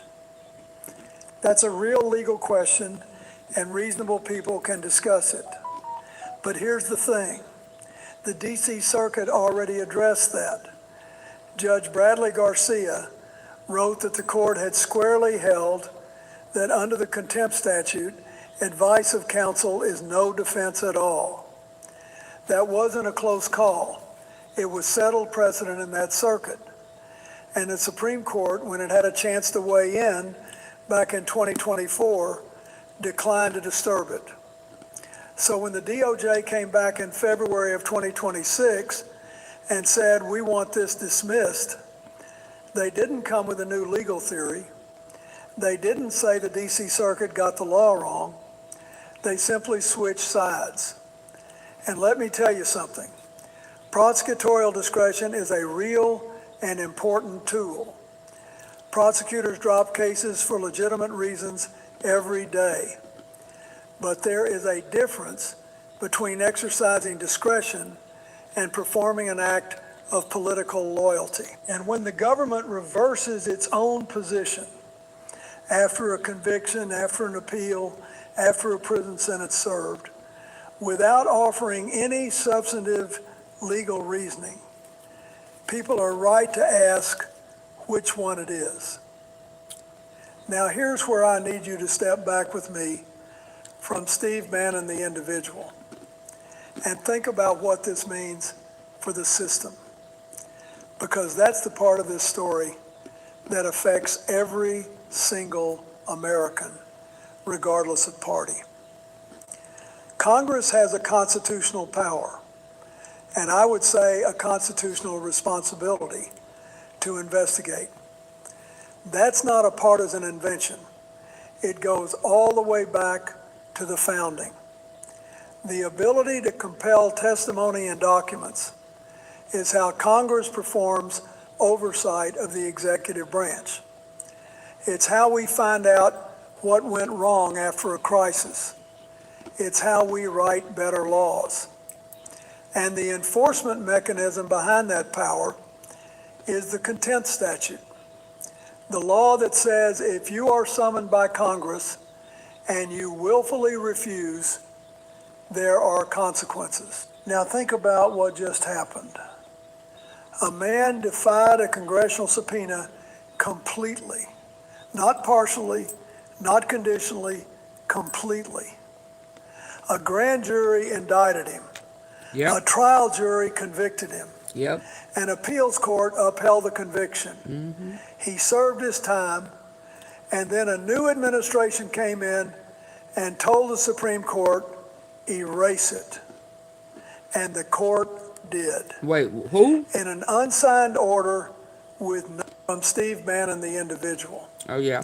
Okay. And think about what this means for the system.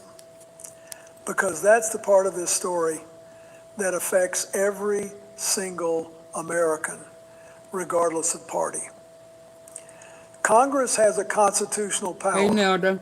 And I would say a constitutional responsibility to investigate. That's not a partisan invention.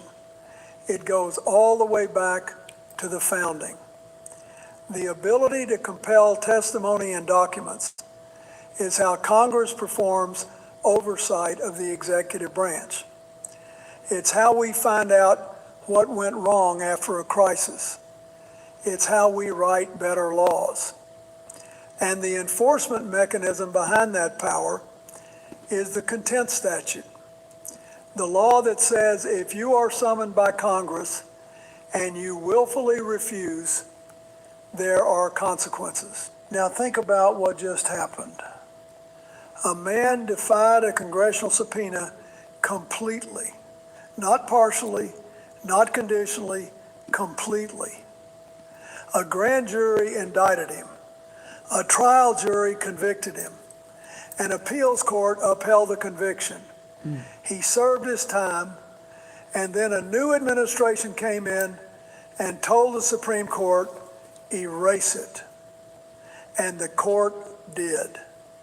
In an unsigned order with no dissent. Let me put it to you this way, because I think analogies help.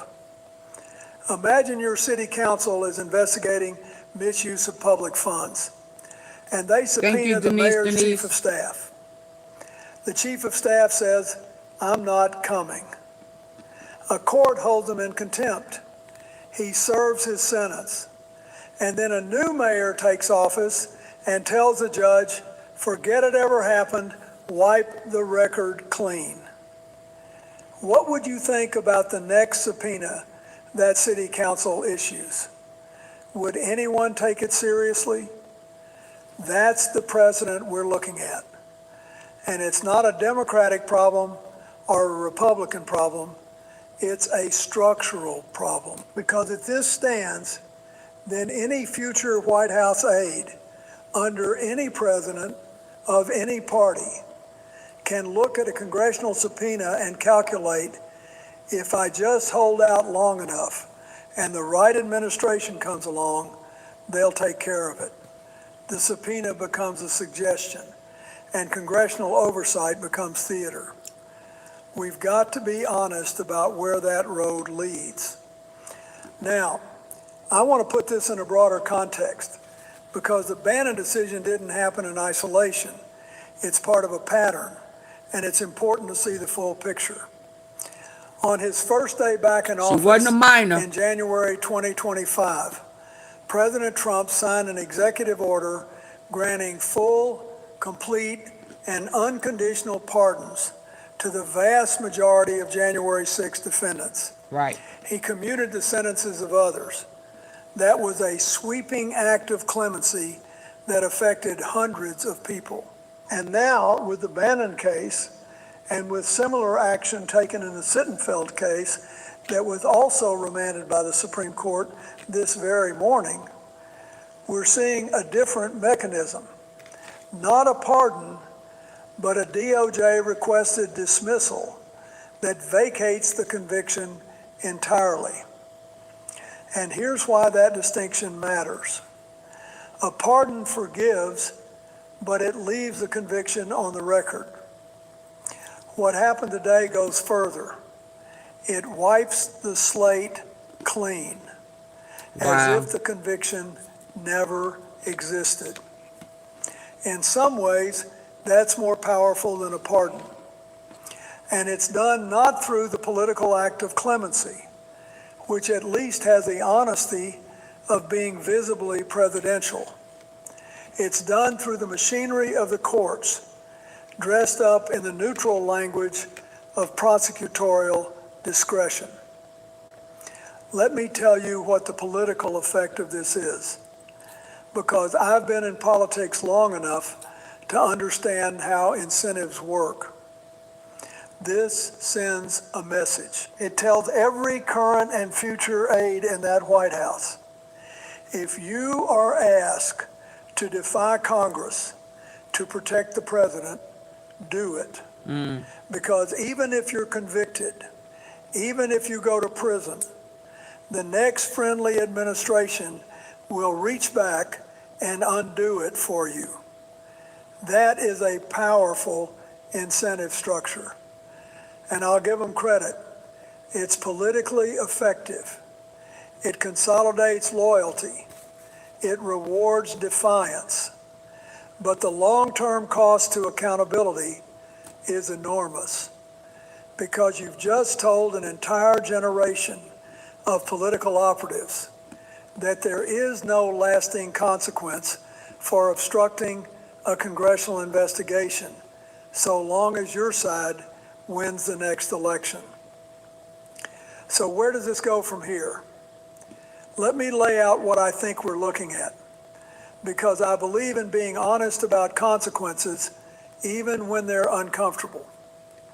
First, future congressional investigations of any president by either party are going to be weaker.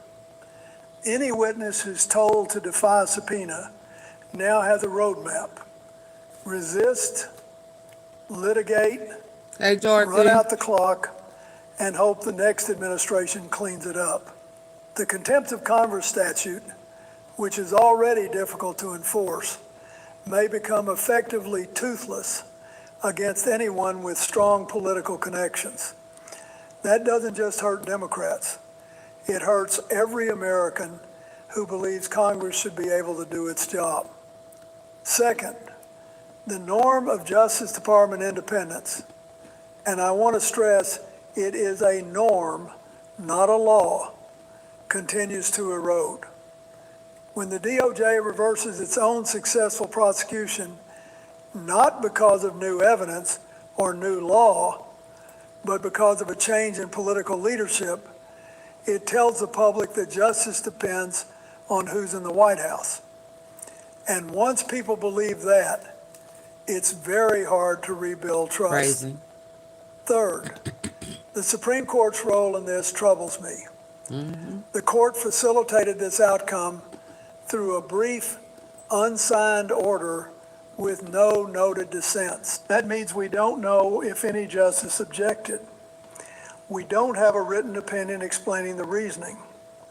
For a case with these kinds of implications for the separation of powers, that level of silence from the court is concerning.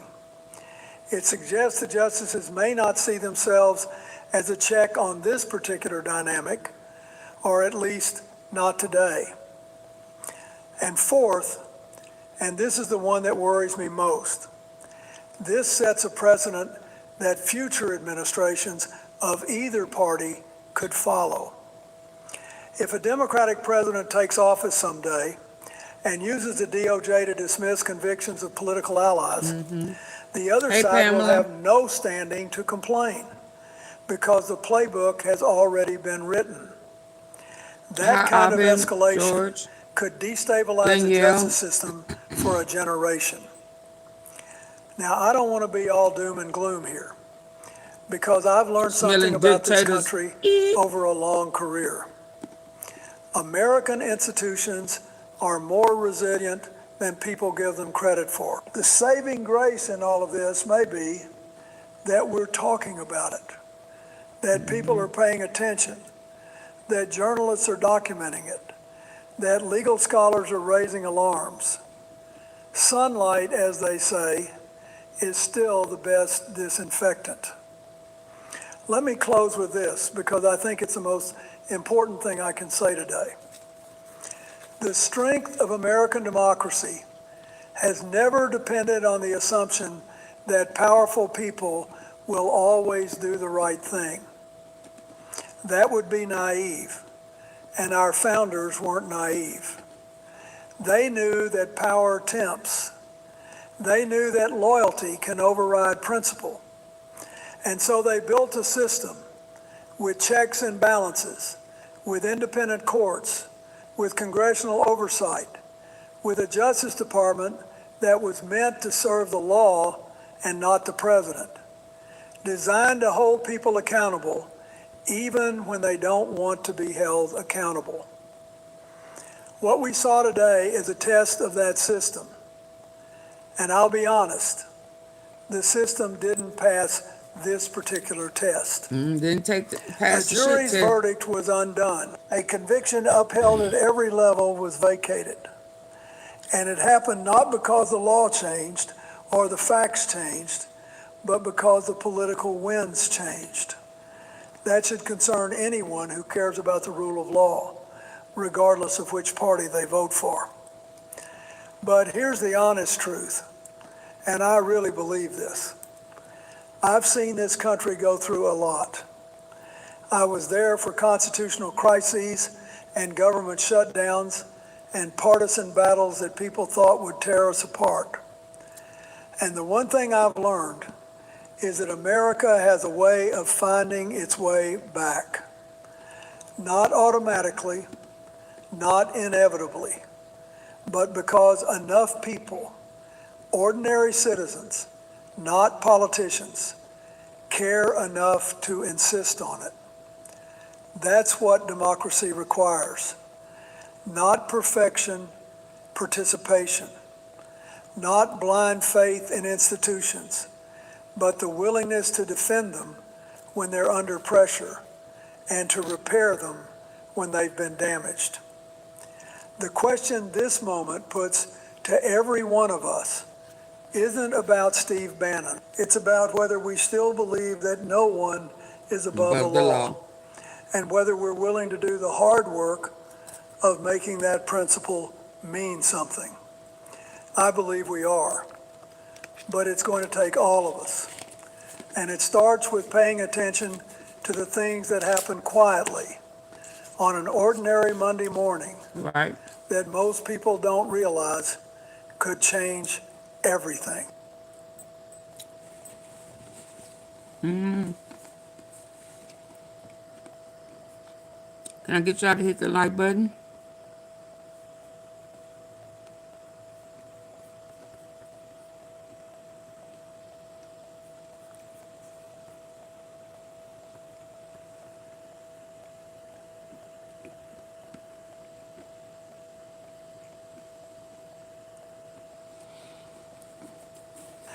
When was the last time the United States of America fired its Army Chief of Staff in the middle of a shooting war?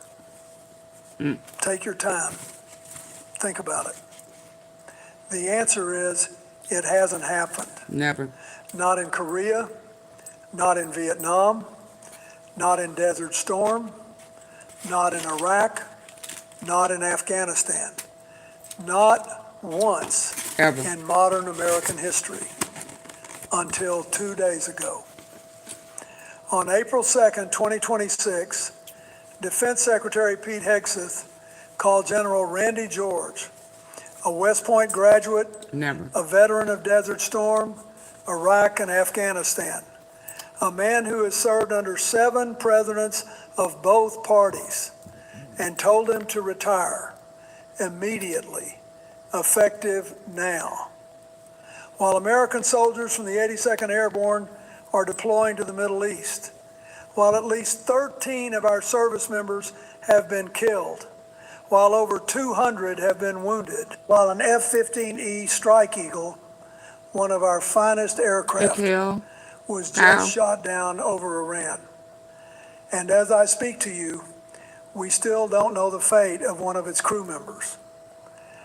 The man running the Pentagon just fired the general responsible for getting those troops their equipment. Thank you, Joanne, for the clock it. And their way home. Now, this didn't start on April 2nd. This has been building for over a year. And when you see the whole picture, the firings, the promotions that were blocked, and 3 words that should keep every American up at night, you'll understand why I'm sitting here talking to you today. We'll come back to all of that in a moment. I want to be clear about something. I'm not here to score political points. I've been out of office for over 25 years now. I don't have an election to win. I don't have a party to please. Let's What go. I have is a deep, abiding concern for the institution I once led as Commander-in-Chief, and a growing worry that it's being hollowed out from the inside at the worst possible time. And I think you deserve to understand exactly how and why that's happening. So let's talk about it. Let's walk through this together. Let's go. Because what's happening at the Pentagon right now isn't just a Washington story. It's an American story. And it's one that's going to affect everybody. Single one of us. Let's go. Now, to understand where we are today, you've got to understand how we got here. Because this isn't one bad decision. It's a pattern. And the pattern started the moment this administration took control of the Pentagon. On February 21st, 2025, just 1 month after the inauguration, President Trump fired General C.Q. Brown, the chairman of the Joint Chiefs of Staff. C.Q. Brown was the highest-ranking military officer in the United States. He was a decorated fighter pilot. He was the first African-American to serve as chairman. And he was fired via a social media post on a Friday night. That same night, Admiral Lisa Franchetti, the first woman ever to serve as Chief of Naval Operations, was also removed. So was General Jim Slife, the Vice Chief of Staff of the Air Force. The Atlantic magazine called it a Friday night massacre, and they weren't wrong. But that was just the beginning. Over the following months, Secretary Hegseth intervened in the promotions and assignments of more than a dozen senior officers. By this week, Senator Alyssa Slotkin has counted over 20 generals and admirals who have been removed. Over 20 in barely 14 months. Now let me put that in context. When I picked my defense secretaries, Les Aspin, Bill Perry, Bill Cohen, I chose people who understood that the Pentagon isn't a cable news segment. It's the largest, most complex organization on earth. 3.4 million people, a budget that exceeds the GDP of most countries. And you don't run it by firing everyone who disagrees with you. Trump is You running the run it country by like listening to the people apprentice. Yeah. who know more than you do about how to keep Americans safe. And here's what you need to know. He don't care about keeping about America Pete safe. Hegseth. He's a former Fox News host. He's a former Army National Guard major. And I respect his service. I respect anyone who puts on the uniform. But he has never commanded a division. He has never managed an organization of this scale. He has never sat in a situation room and made the kinds of calls that these four-star generals have made for decades. Now, here's the honest truth. What we're looking at right now isn't one crisis. It's three, all happening at once, all connected, and all feeding off each other. And I want to walk you through each one because the details matter. The first front, 3 words, no quarter, no mercy. On March 13, 2026, during a Pentagon press briefing on the war in Iran, Secretary Hegseth said, and I'm quoting directly, "We will keep pushing, keep advancing, no quarter, no mercy for our enemies." Now, most folks hearing that might think, well, that's just tough talk. But here's what you need to know. No quarter has a very specific meaning in the laws of armed conflict. It means you don't accept surrender. You don't take prisoners. You kill everyone. And it has been expressly, unambiguously illegal since the Hague Convention of 1899. It's prohibited under Article 23D of the Hague Regulations.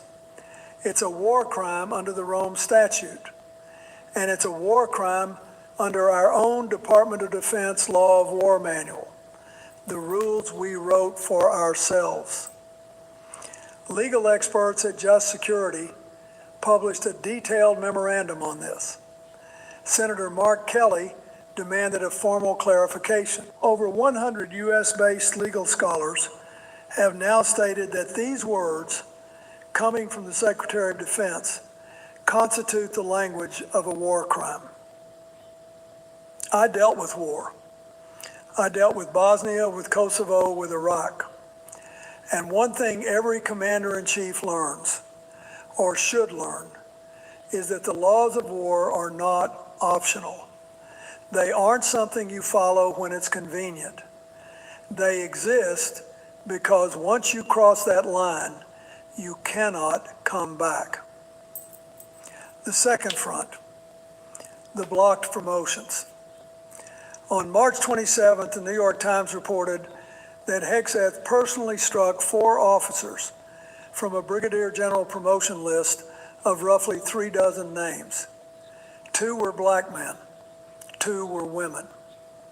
Both Army Secretary Daniel Driscoll and Army Chief of Staff General Randy George refused to remove those names, citing the officers' exemplary, decades-long records of service. And when they refused, Hegseth removed the names himself before the list went to the White House. The military has always promoted. Say that again. I missed it.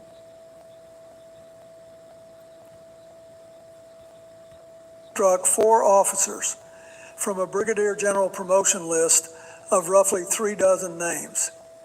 2 were black men, 2 were women. Both Army Secretary Daniel Driscoll and Army Chief of Staff General Randy George refused to remove those names, citing the officers' exemplary, decades-long records of service. And when they refused, Hegseth removed the names himself before the list went to the White House. The military has always promoted on merit. It's one of the great equalizers in American life. You go in, you serve, you perform, and you rise, regardless of where you came from. When you start pulling names off promotion lists, not because of performance, but because of what people look like, you're not strengthening the military. You're destroying the very thing that makes it the best fighting force in the world. The third front, firing the Army Chief of Staff during a war. On April 2nd, Hegseth fired General Randy George by phone while George was in a meeting. He also fired General David Hodney, who ran the Army's Transformation and Training Command, and Major General William Green, Jr., the Chief of Chaplains. It's good to know the truth. The first chaplain ever fired by a defense secretary. Think about that.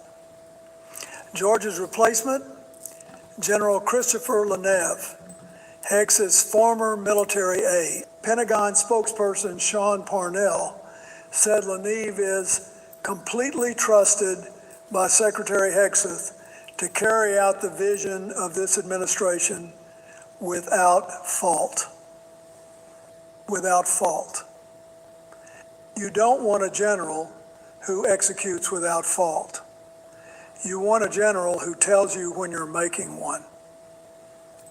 Now, let me step back from the facts for a moment, because I want to talk about something at the heart of all of this. When I was president, I had people around me who disagreed with me every single day. And thank God they did. Because the worst thing that can happen to any leader in any position is to be surrounded by people who are afraid to tell you you're wrong. Right. That's not strength, that's a trap. And it's a trap that has brought down more leaders throughout history than any army ever has. What Secretary Hegseth is doing at the Pentagon isn't civilian control of the military. We've always had civilian control. That's written into our Constitution. But there is a critical difference between civilian control and civilian domination. Civilian control means the elected government sets the policy, and the military carries it out with professional judgment. Civilian domination means one person demands total obedience and punishes anyone who raises a question.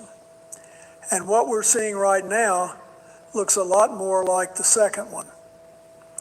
They fired the Army's chief of chaplains, the person responsible for the spiritual welfare of soldiers going into combat.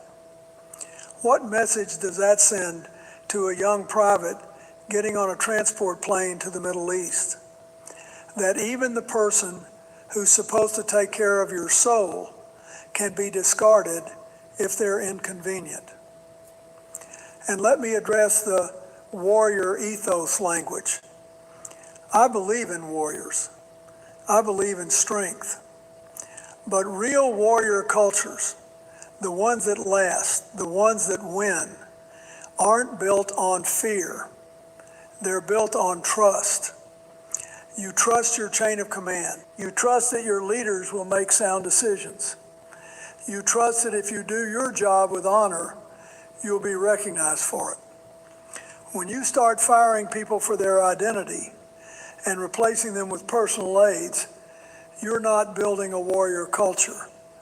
You're building a court. And courts are very good at flattery. They are very bad at winning wars. And here's where this connects to the promotion list. When Army Secretary Driscoll, a man appointed by President Trump himself, pushed back and refused to pull qualified officers off that list, that wasn't disloyalty. That was the system working exactly as it was designed. And the fact that he was overruled should concern every American, regardless of party. Now, I think a lot of people hear about generals getting fired and think, that doesn't affect me.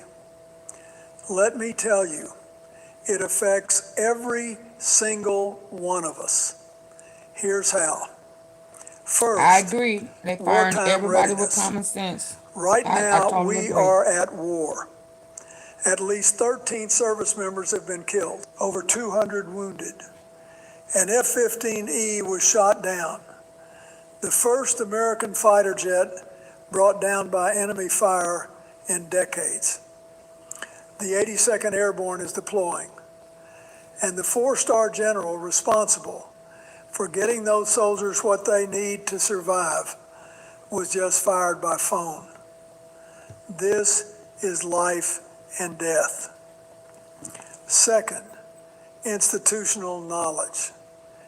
Every time you remove a 4-star general, you're removing decades of relationships with foreign counterparts, understanding of adversaries, and judgment forged in combat. Imagine you're building a house. The roof is half on. A storm is coming. And you fire the foreman because he didn't smile at you the right way. That's what just happened at the Pentagon. Except the storm is real and people's lives are on the line. Sounds like a coup. Third, alliances and credibility. Our NATO allies are watching this. Our partners in the Gulf are watching this. When you fired over 20 of your own generals and admirals in a single year, How seriously do they take your commitments? How much do they trust your judgment? Fourth, recruitment and retention. Young Americans see a defense secretary who blocks promotions based on race and gender, fires decorated combat veterans by phone, and replaces them with personal loyalists. You're going to have a very hard time getting the best and brightest Right. Thank you, to Joe. sign up for that. Please hit the like button. Can I And pause? fifth, I'm going to pause because, as Joe advises, 1,400 people in here, and we need y'all to hit the like button. Double tap the face of your screen on your phone device, or hit the thumbs up, the three dots at the top right corner, please. I take a moment to get y'all, give y'all time to hit the like button or double tap. It's just like the face of your phone.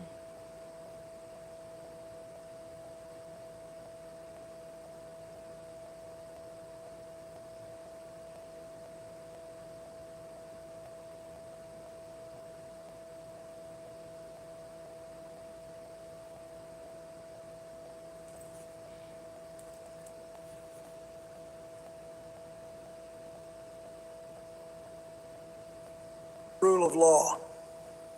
When the man at the top of the Defense Department uses language that violates the laws of war, no quarter, no mercy. Every soldier, every officer, every JAG lawyer in the field has to wonder, if I follow the rules, will I be supported? Or will I be the next one fired? And that question, once it starts being asked, changes everything. The pattern here isn't complicated. You remove anyone who might say no. You replace them with people whose primary qualification is that they'll say yes. And you do it fast enough that by the time people realize... Now, who do you think you are? Exquisite wine and cigar. Are you crazy? Hit the like button. Yeah.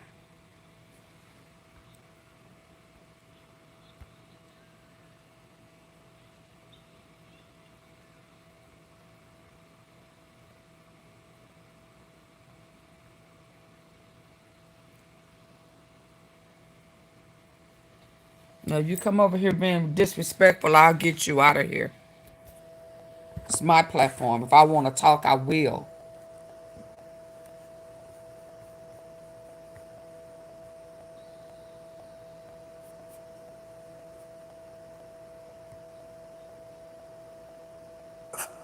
was just fired by phone. This is life and death. Second, institutional knowledge. Every time you remove a four-star general, you're removing decades of relationships with foreign counterparts, understanding of adversaries, and judgment forged in combat. Imagine you're building a house. The roof is half on. A storm is coming. And you fire the foreman because he didn't smile at you the right way. That's what just happened at the Pentagon. Except the storm is real and people's lives are on the line. Third, alliances and credibility. Our NATO allies are watching this. Our partners in the Gulf are watching this. When you fired over 20 of your own generals and admirals in a single year, how seriously do they take your commitments? How much do they trust your judgment? Fourth, recruitment and retention. Young Americans see a defense secretary who blocks promotions based on race and gender. Thank you for the party Fires hat, decorated Janice. combat veterans by phone I appreciate and it. replaces them with personal loyalists. You're going to have a very hard time getting the best and brightest to sign up for that. And fifth, the rule of law. When the man at the top of the Defense Department uses language that violates the laws of war, no quarter, no mercy. Every soldier, every officer, every JAG lawyer in the field has to wonder, if I follow the rules, will I be supported? Or will I be the next one fired? And that question, once it starts being asked, changes everything. The pattern here isn't complicated. You remove anyone who might say no. You replace them with people whose primary qualification is that they'll say yes. And you do it fast enough that by the time people realize what's happened, it's already done. That's not a conspiracy theory. That's a political strategy. And it's one that has been used in democracies around the world. Usually right before those democracies stop functioning the way they're supposed to. Now let me address the warrior ethos rebranding.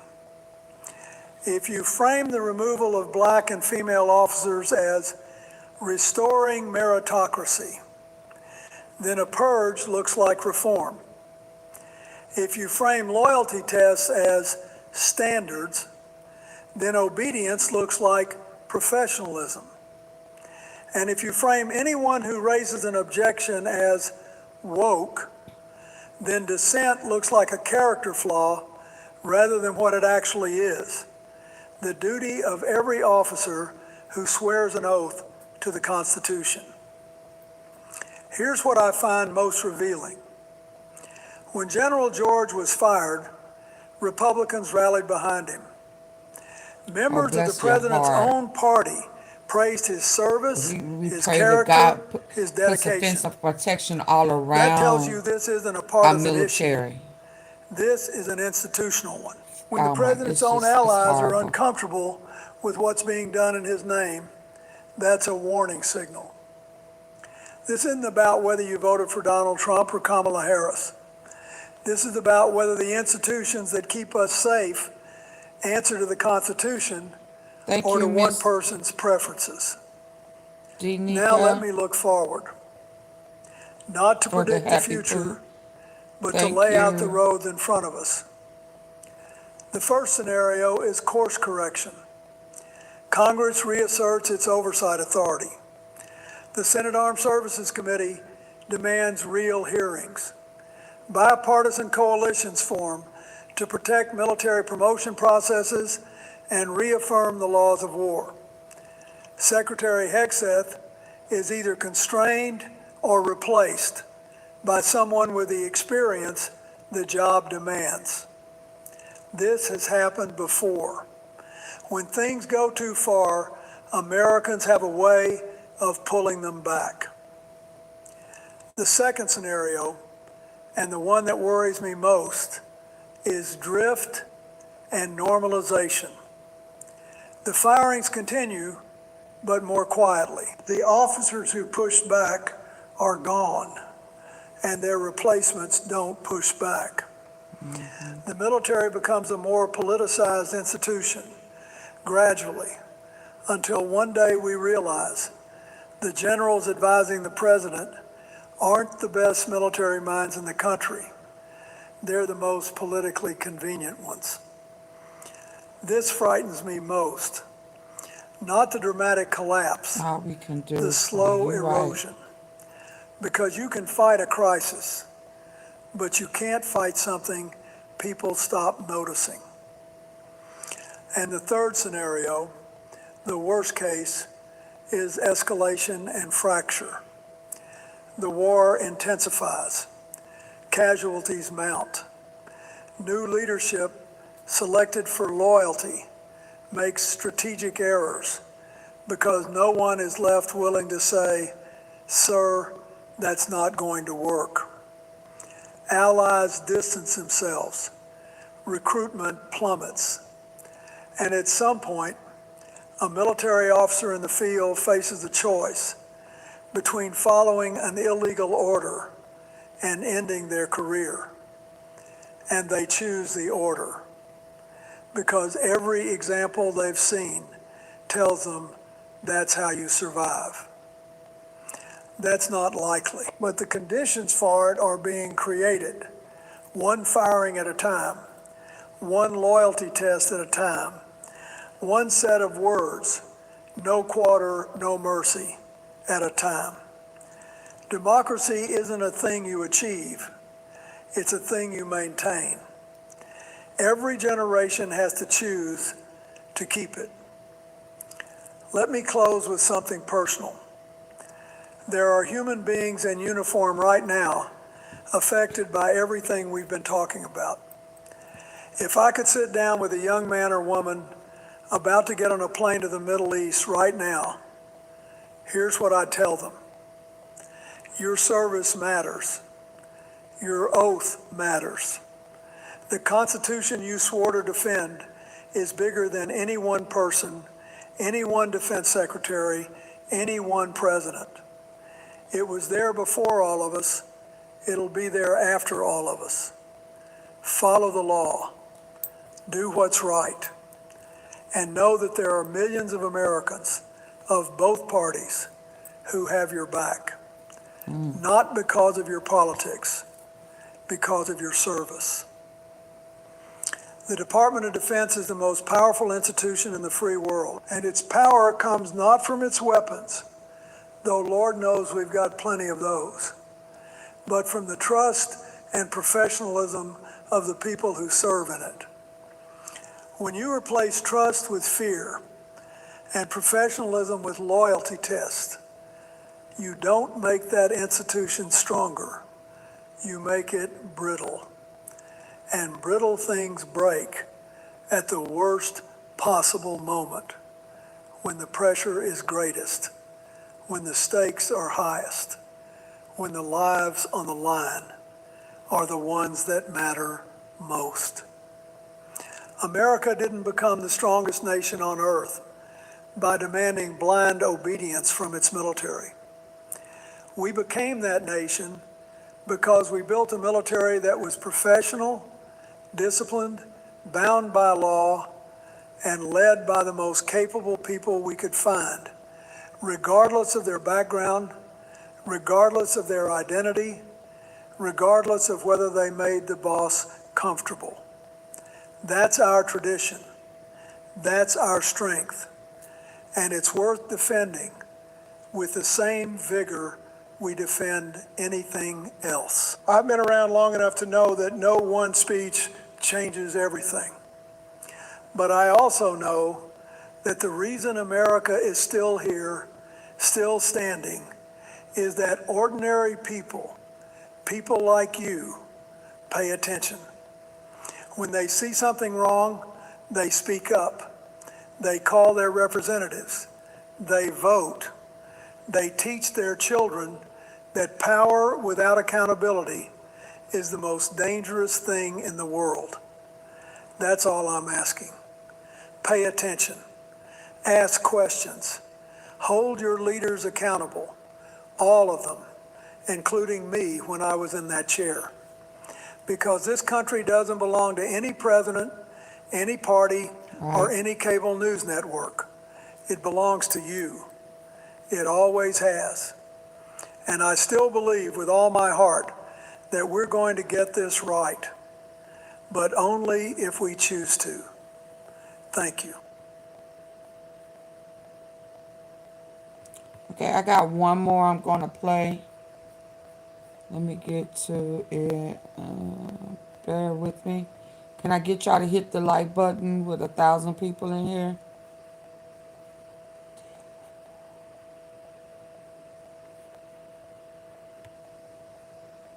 Both ships slowed down, turned around, and headed back.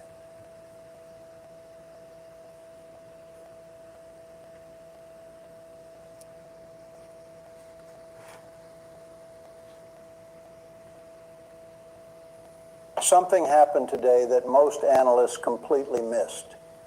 Two liquefied natural gas tankers, the Al Dayan and the Rashida, quietly loaded up in Qatar, pointed themselves toward the Strait of Hormuz, and started moving east.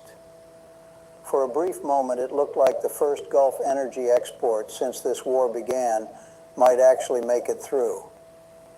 Then, without explanation, both ships slowed down, turned around, and headed back. Bloomberg confirmed the U-turn in real time using ship tracking data. And here's the thing, that U-turn isn't a story about tankers.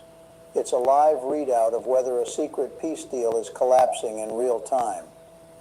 And what's happening behind closed doors right now is far more dangerous and far more consequential than anything being reported in the headlines. The Strait as a scoreboard. Strait of Hormuz map. Before we get into what's actually being negotiated, you need to understand why the Strait of Hormuz has become the most important 21 miles of water on the planet. Since late February, when the U.S. and Israel launched joint strikes on Iran, traffic through the strait has been brought to a near standstill. Qatar, which runs the world's largest LNG export facility at Ras Laffan, shut down production entirely after an Iranian drone strike hit the complex, sending European gas prices surging more than 54% in a single day. Goldman Sachs warned that if the closure held for just 1 month, European energy costs could more than double. So when those two tankers made their move toward Hormuz today, it wasn't routine cargo shipping. It was a signal, a test balloon to see if Iran would allow passage. Iraq's oil tankers had reportedly been given a pass earlier, which raised the question, was Qatar next? The answer, at least for now, is no. And that U-turn tells you everything you need to know about where the negotiations actually stand. Trump's ultimatum, scorched earth or a deal. Here's where this gets explosive.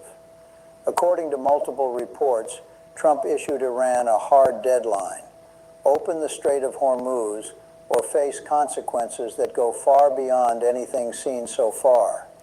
He specifically threatened to destroy Iran's energy infrastructure, blow up bridges, obliterate the Iranian economy, and even seize Iranian oil.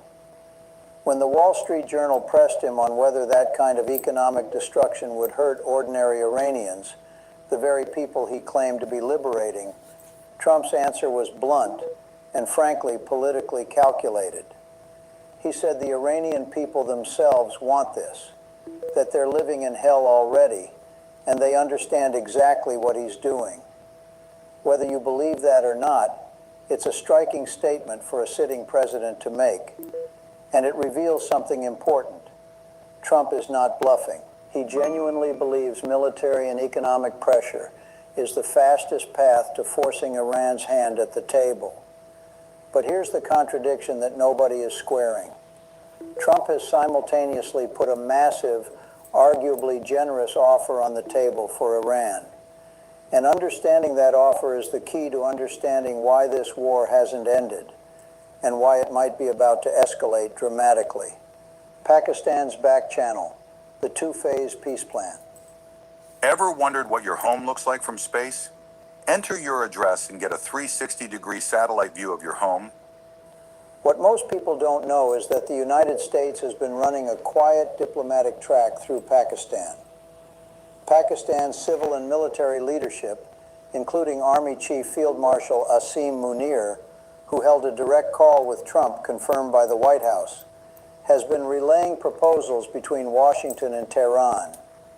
Islamabad is positioning itself as the bridge between two parties who refuse to talk directly, and it's been pitching itself as a potential host for formal talks. The framework that emerged involves two phases. In the first phase, within 24 hours of an agreement, the U.S. halts all hostile military operations, and Iran reopens the Strait of Hormuz. That's the immediate ceasefire. In the second phase, spanning roughly 25 days of structured negotiations, Iran would agree to abandon its nuclear program and dismantle its nuclear ambitions entirely. In exchange, the U.S. would lift all sanctions on Iran. Every single one. Think about how significant that is. Trump, the same man who spent years hammering Joe Biden for releasing frozen Iranian funds to secure hostage exchanges, is now reportedly offering to wipe the entire sanctions regime clean. Iran's response? They rejected a 15-point version of the U.S. proposal as excessive, unreasonable, and unrealistic. Iran's foreign ministry publicly denied that any direct negotiations were even taking place. So you have this bizarre situation where America is dangling one of the most generous offers it's ever put to Tehran, while simultaneously threatening to tear the country apart if that offer is refused. That's Trump's negotiating playbook in its purest form. Maximum pressure paired with maximum incentive, with the clock visibly ticking.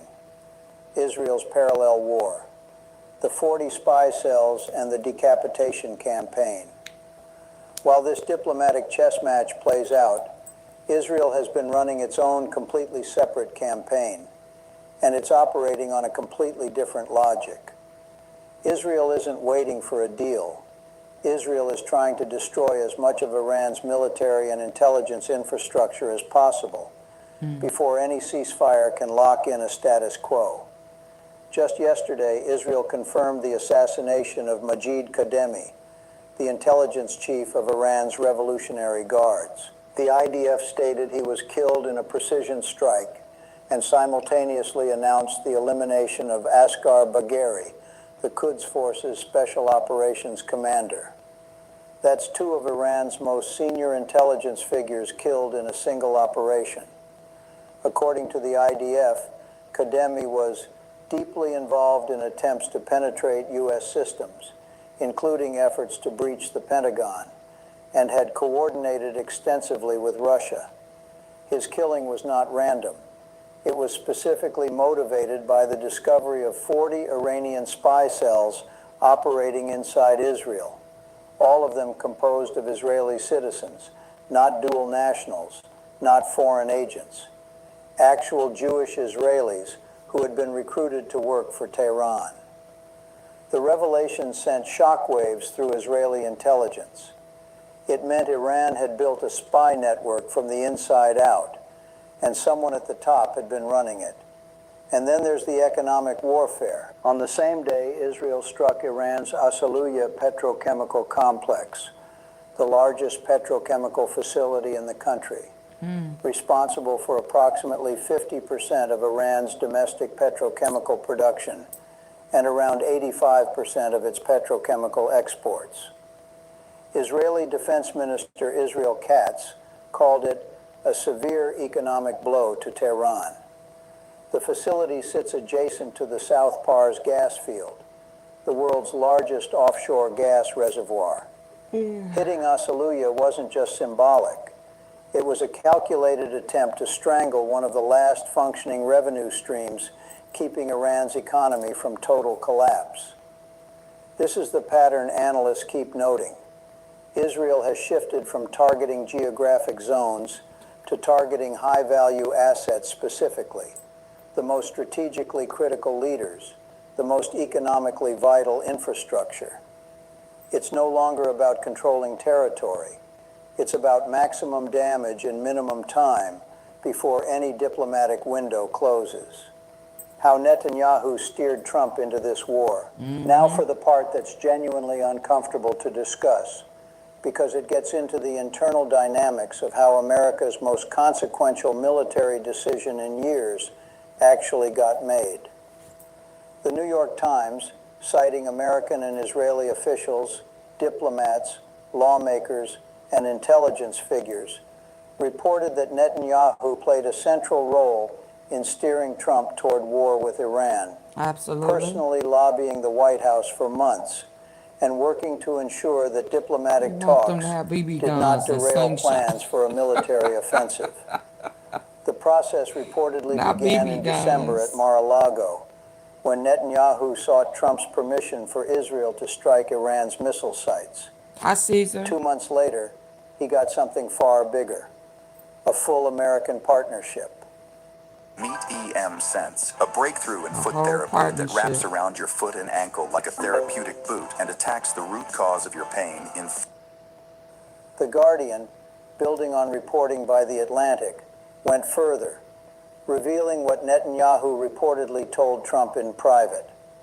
According to sourced accounts, Netanyahu told Trump that attacking Iran would cement his place in history, that the war would be over in a week. A week. That Mossad had the capability to spark an internal revolution inside Iran. And most critically, that if Trump eliminated the Iranian threat, Israel would become militarily self-sufficient within 10 years and no longer dependent on American weapons and aid. That last point is remarkable. Netanyahu reportedly made this pitch directly to American senators as well, publicly framing Israeli military independence as a gift to American taxpayers. Here's the irony the same reporting surfaces. J.D. Vance reportedly didn't buy any of it. He found Netanyahu's arguments unconvincing. But Trump? According to the Times, Trump's own words reveal the reality. Toward the end of the negotiation, I realized these guys weren't going to get there. I said, let's just do it. So the question of whether Netanyahu manipulated Trump is, in a sense, the wrong question. Trump wanted to strike Iran. He had wanted to since at least the Venezuela operation gave him confidence in American military reach. Facts. Netanyahu's lobbying didn't create that desire. It confirmed it. What Netanyahu did was give Trump the framing, the optimism, and the political cover to move forward with something he already wanted to do. And now, 3 months in, neither side knows how to end it. Iran's hidden collapse, the AI video that exposed everything. Here's something that barely made Western headlines, but it may be the most revealing data point about Iran's actual state right now.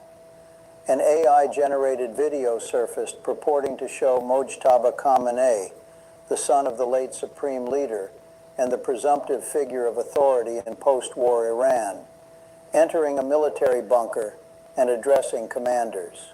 Thank you, The Jennifer. video was clearly intended to project strength and continuity of leadership. It backfired spectacularly.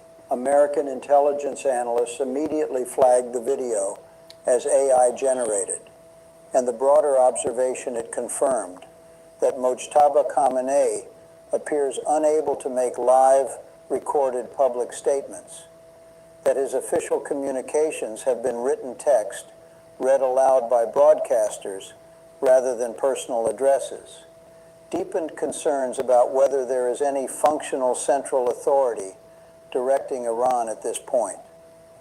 Shalom, I'm Rifki Green from Lev HaOlam, and I am standing in the very heart of Israel, right near the Dead Sea. And I invite every single supporter of Israel to subscribe to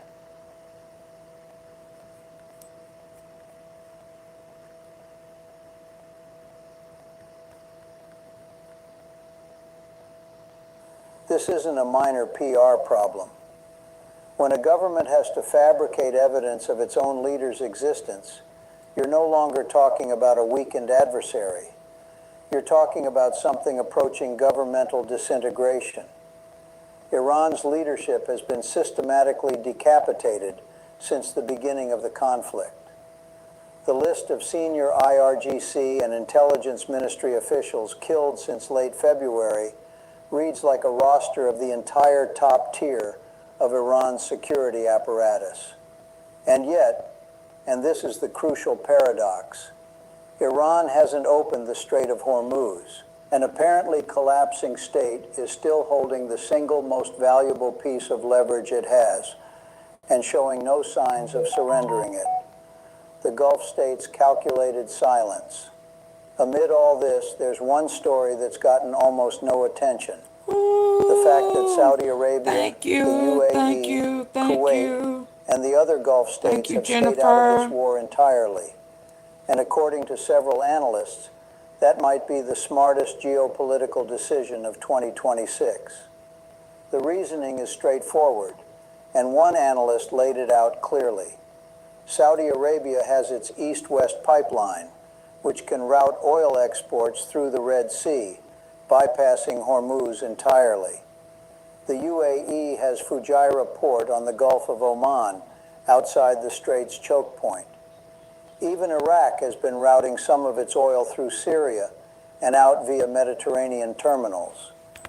These are expensive workarounds, but they're manageable.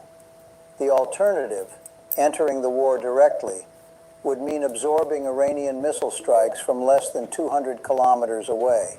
Unlike Israel, which sits roughly 1,500 kilometers from Iran and can sometimes intercept incoming missiles, the Gulf states are practically next door. Iranian ballistic missiles would arrive with almost no warning time. The calculus is clear. Stay out, absorb some economic pain, and let America handle the heavy lifting. There's been American pressure on Gulf capitals to get more directly involved. They've all said no. And from a pure self-interest standpoint, it's hard to argue with them. The Karg Island Gambit, Trump's exit strategy. So where does this end? If Iran refuses the Pakistani brokered deal, if the 48-hour deadline passes without an agreement, what does Trump actually do next? This is the question analysts have been wrestling with, and the answer points toward one specific piece of geography: Karg Island. It's Iran's primary oil export hub, sitting in the Persian Gulf, responsible for the vast majority of Iranian crude exports.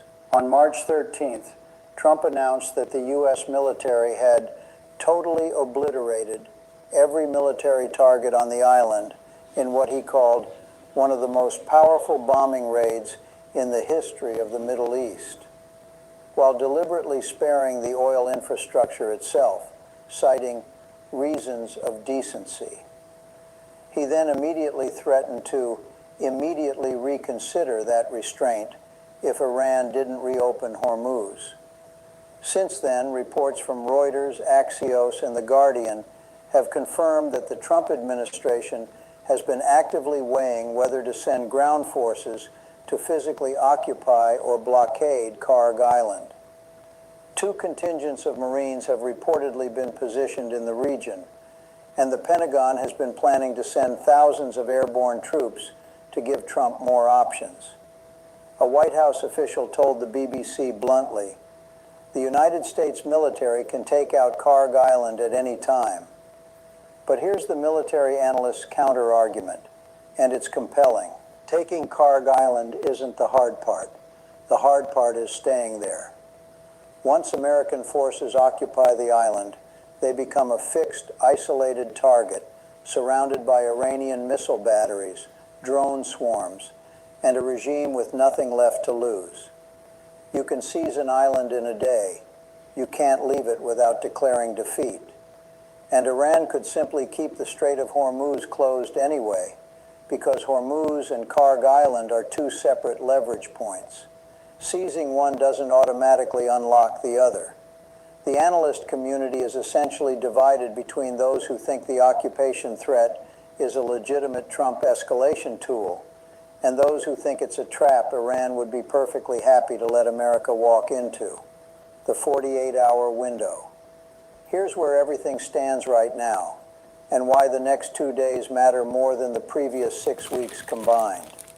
The Qatar-tanker U-turn this morning is a real-time signal that the negotiations are not progressing smoothly. The Strait briefly saw its highest traffic volume since the war began. 21 vessels transited recently under what appear to be country-specific safe passage agreements with India, Iraq, and a few others. But Qatar's gas, which Europe desperately needs, is still locked in. European energy markets are watching this hour by hour. At the same time, Trump's deadline is running out. Iran has publicly denied that any direct talks are happening. Israel just killed Iran's top intelligence chief and destroyed the country's largest petrochemical complex in the same 24-hour window. And Pakistan is still trying to broker a framework that Iran has already rejected once. There are really only two paths from here. Either something shifts in the back channel negotiations. Iran signals some flexibility. America softens some demand. And Pakistan finds a formula that gives both sides enough cover to step back. Or Trump follows through on his threats, escalates against Iran's energy infrastructure, and we enter a phase of this conflict that makes everything so far look like a warm-up. The stakes for Europe are direct and immediate. Every day the Strait stays closed is another day of energy market instability, rising prices, and supply anxiety that no European government can fully insulate its citizens from. The uncomfortable truth at the center of all of this is that America entered this war believing it would end in a week. It hasn't ended in 6. The deal Pakistan is carrying right now might actually be better than what comes next, and yet it's still sitting unsigned. Whether Iran's battered, barely functioning leadership has the coherence and the nerve to accept it before the window closes completely may be the most consequential unanswered question in the world right now. Wow. Okay, good night. Gotta go to sleep. Thank you, Jennifer, for helping me reach my goal. Thank y'all for hanging out with me. High logistics, deep water. Yes, it's deep. I hope y'all sleep tight. I'll see y'all later on in the day. Good night.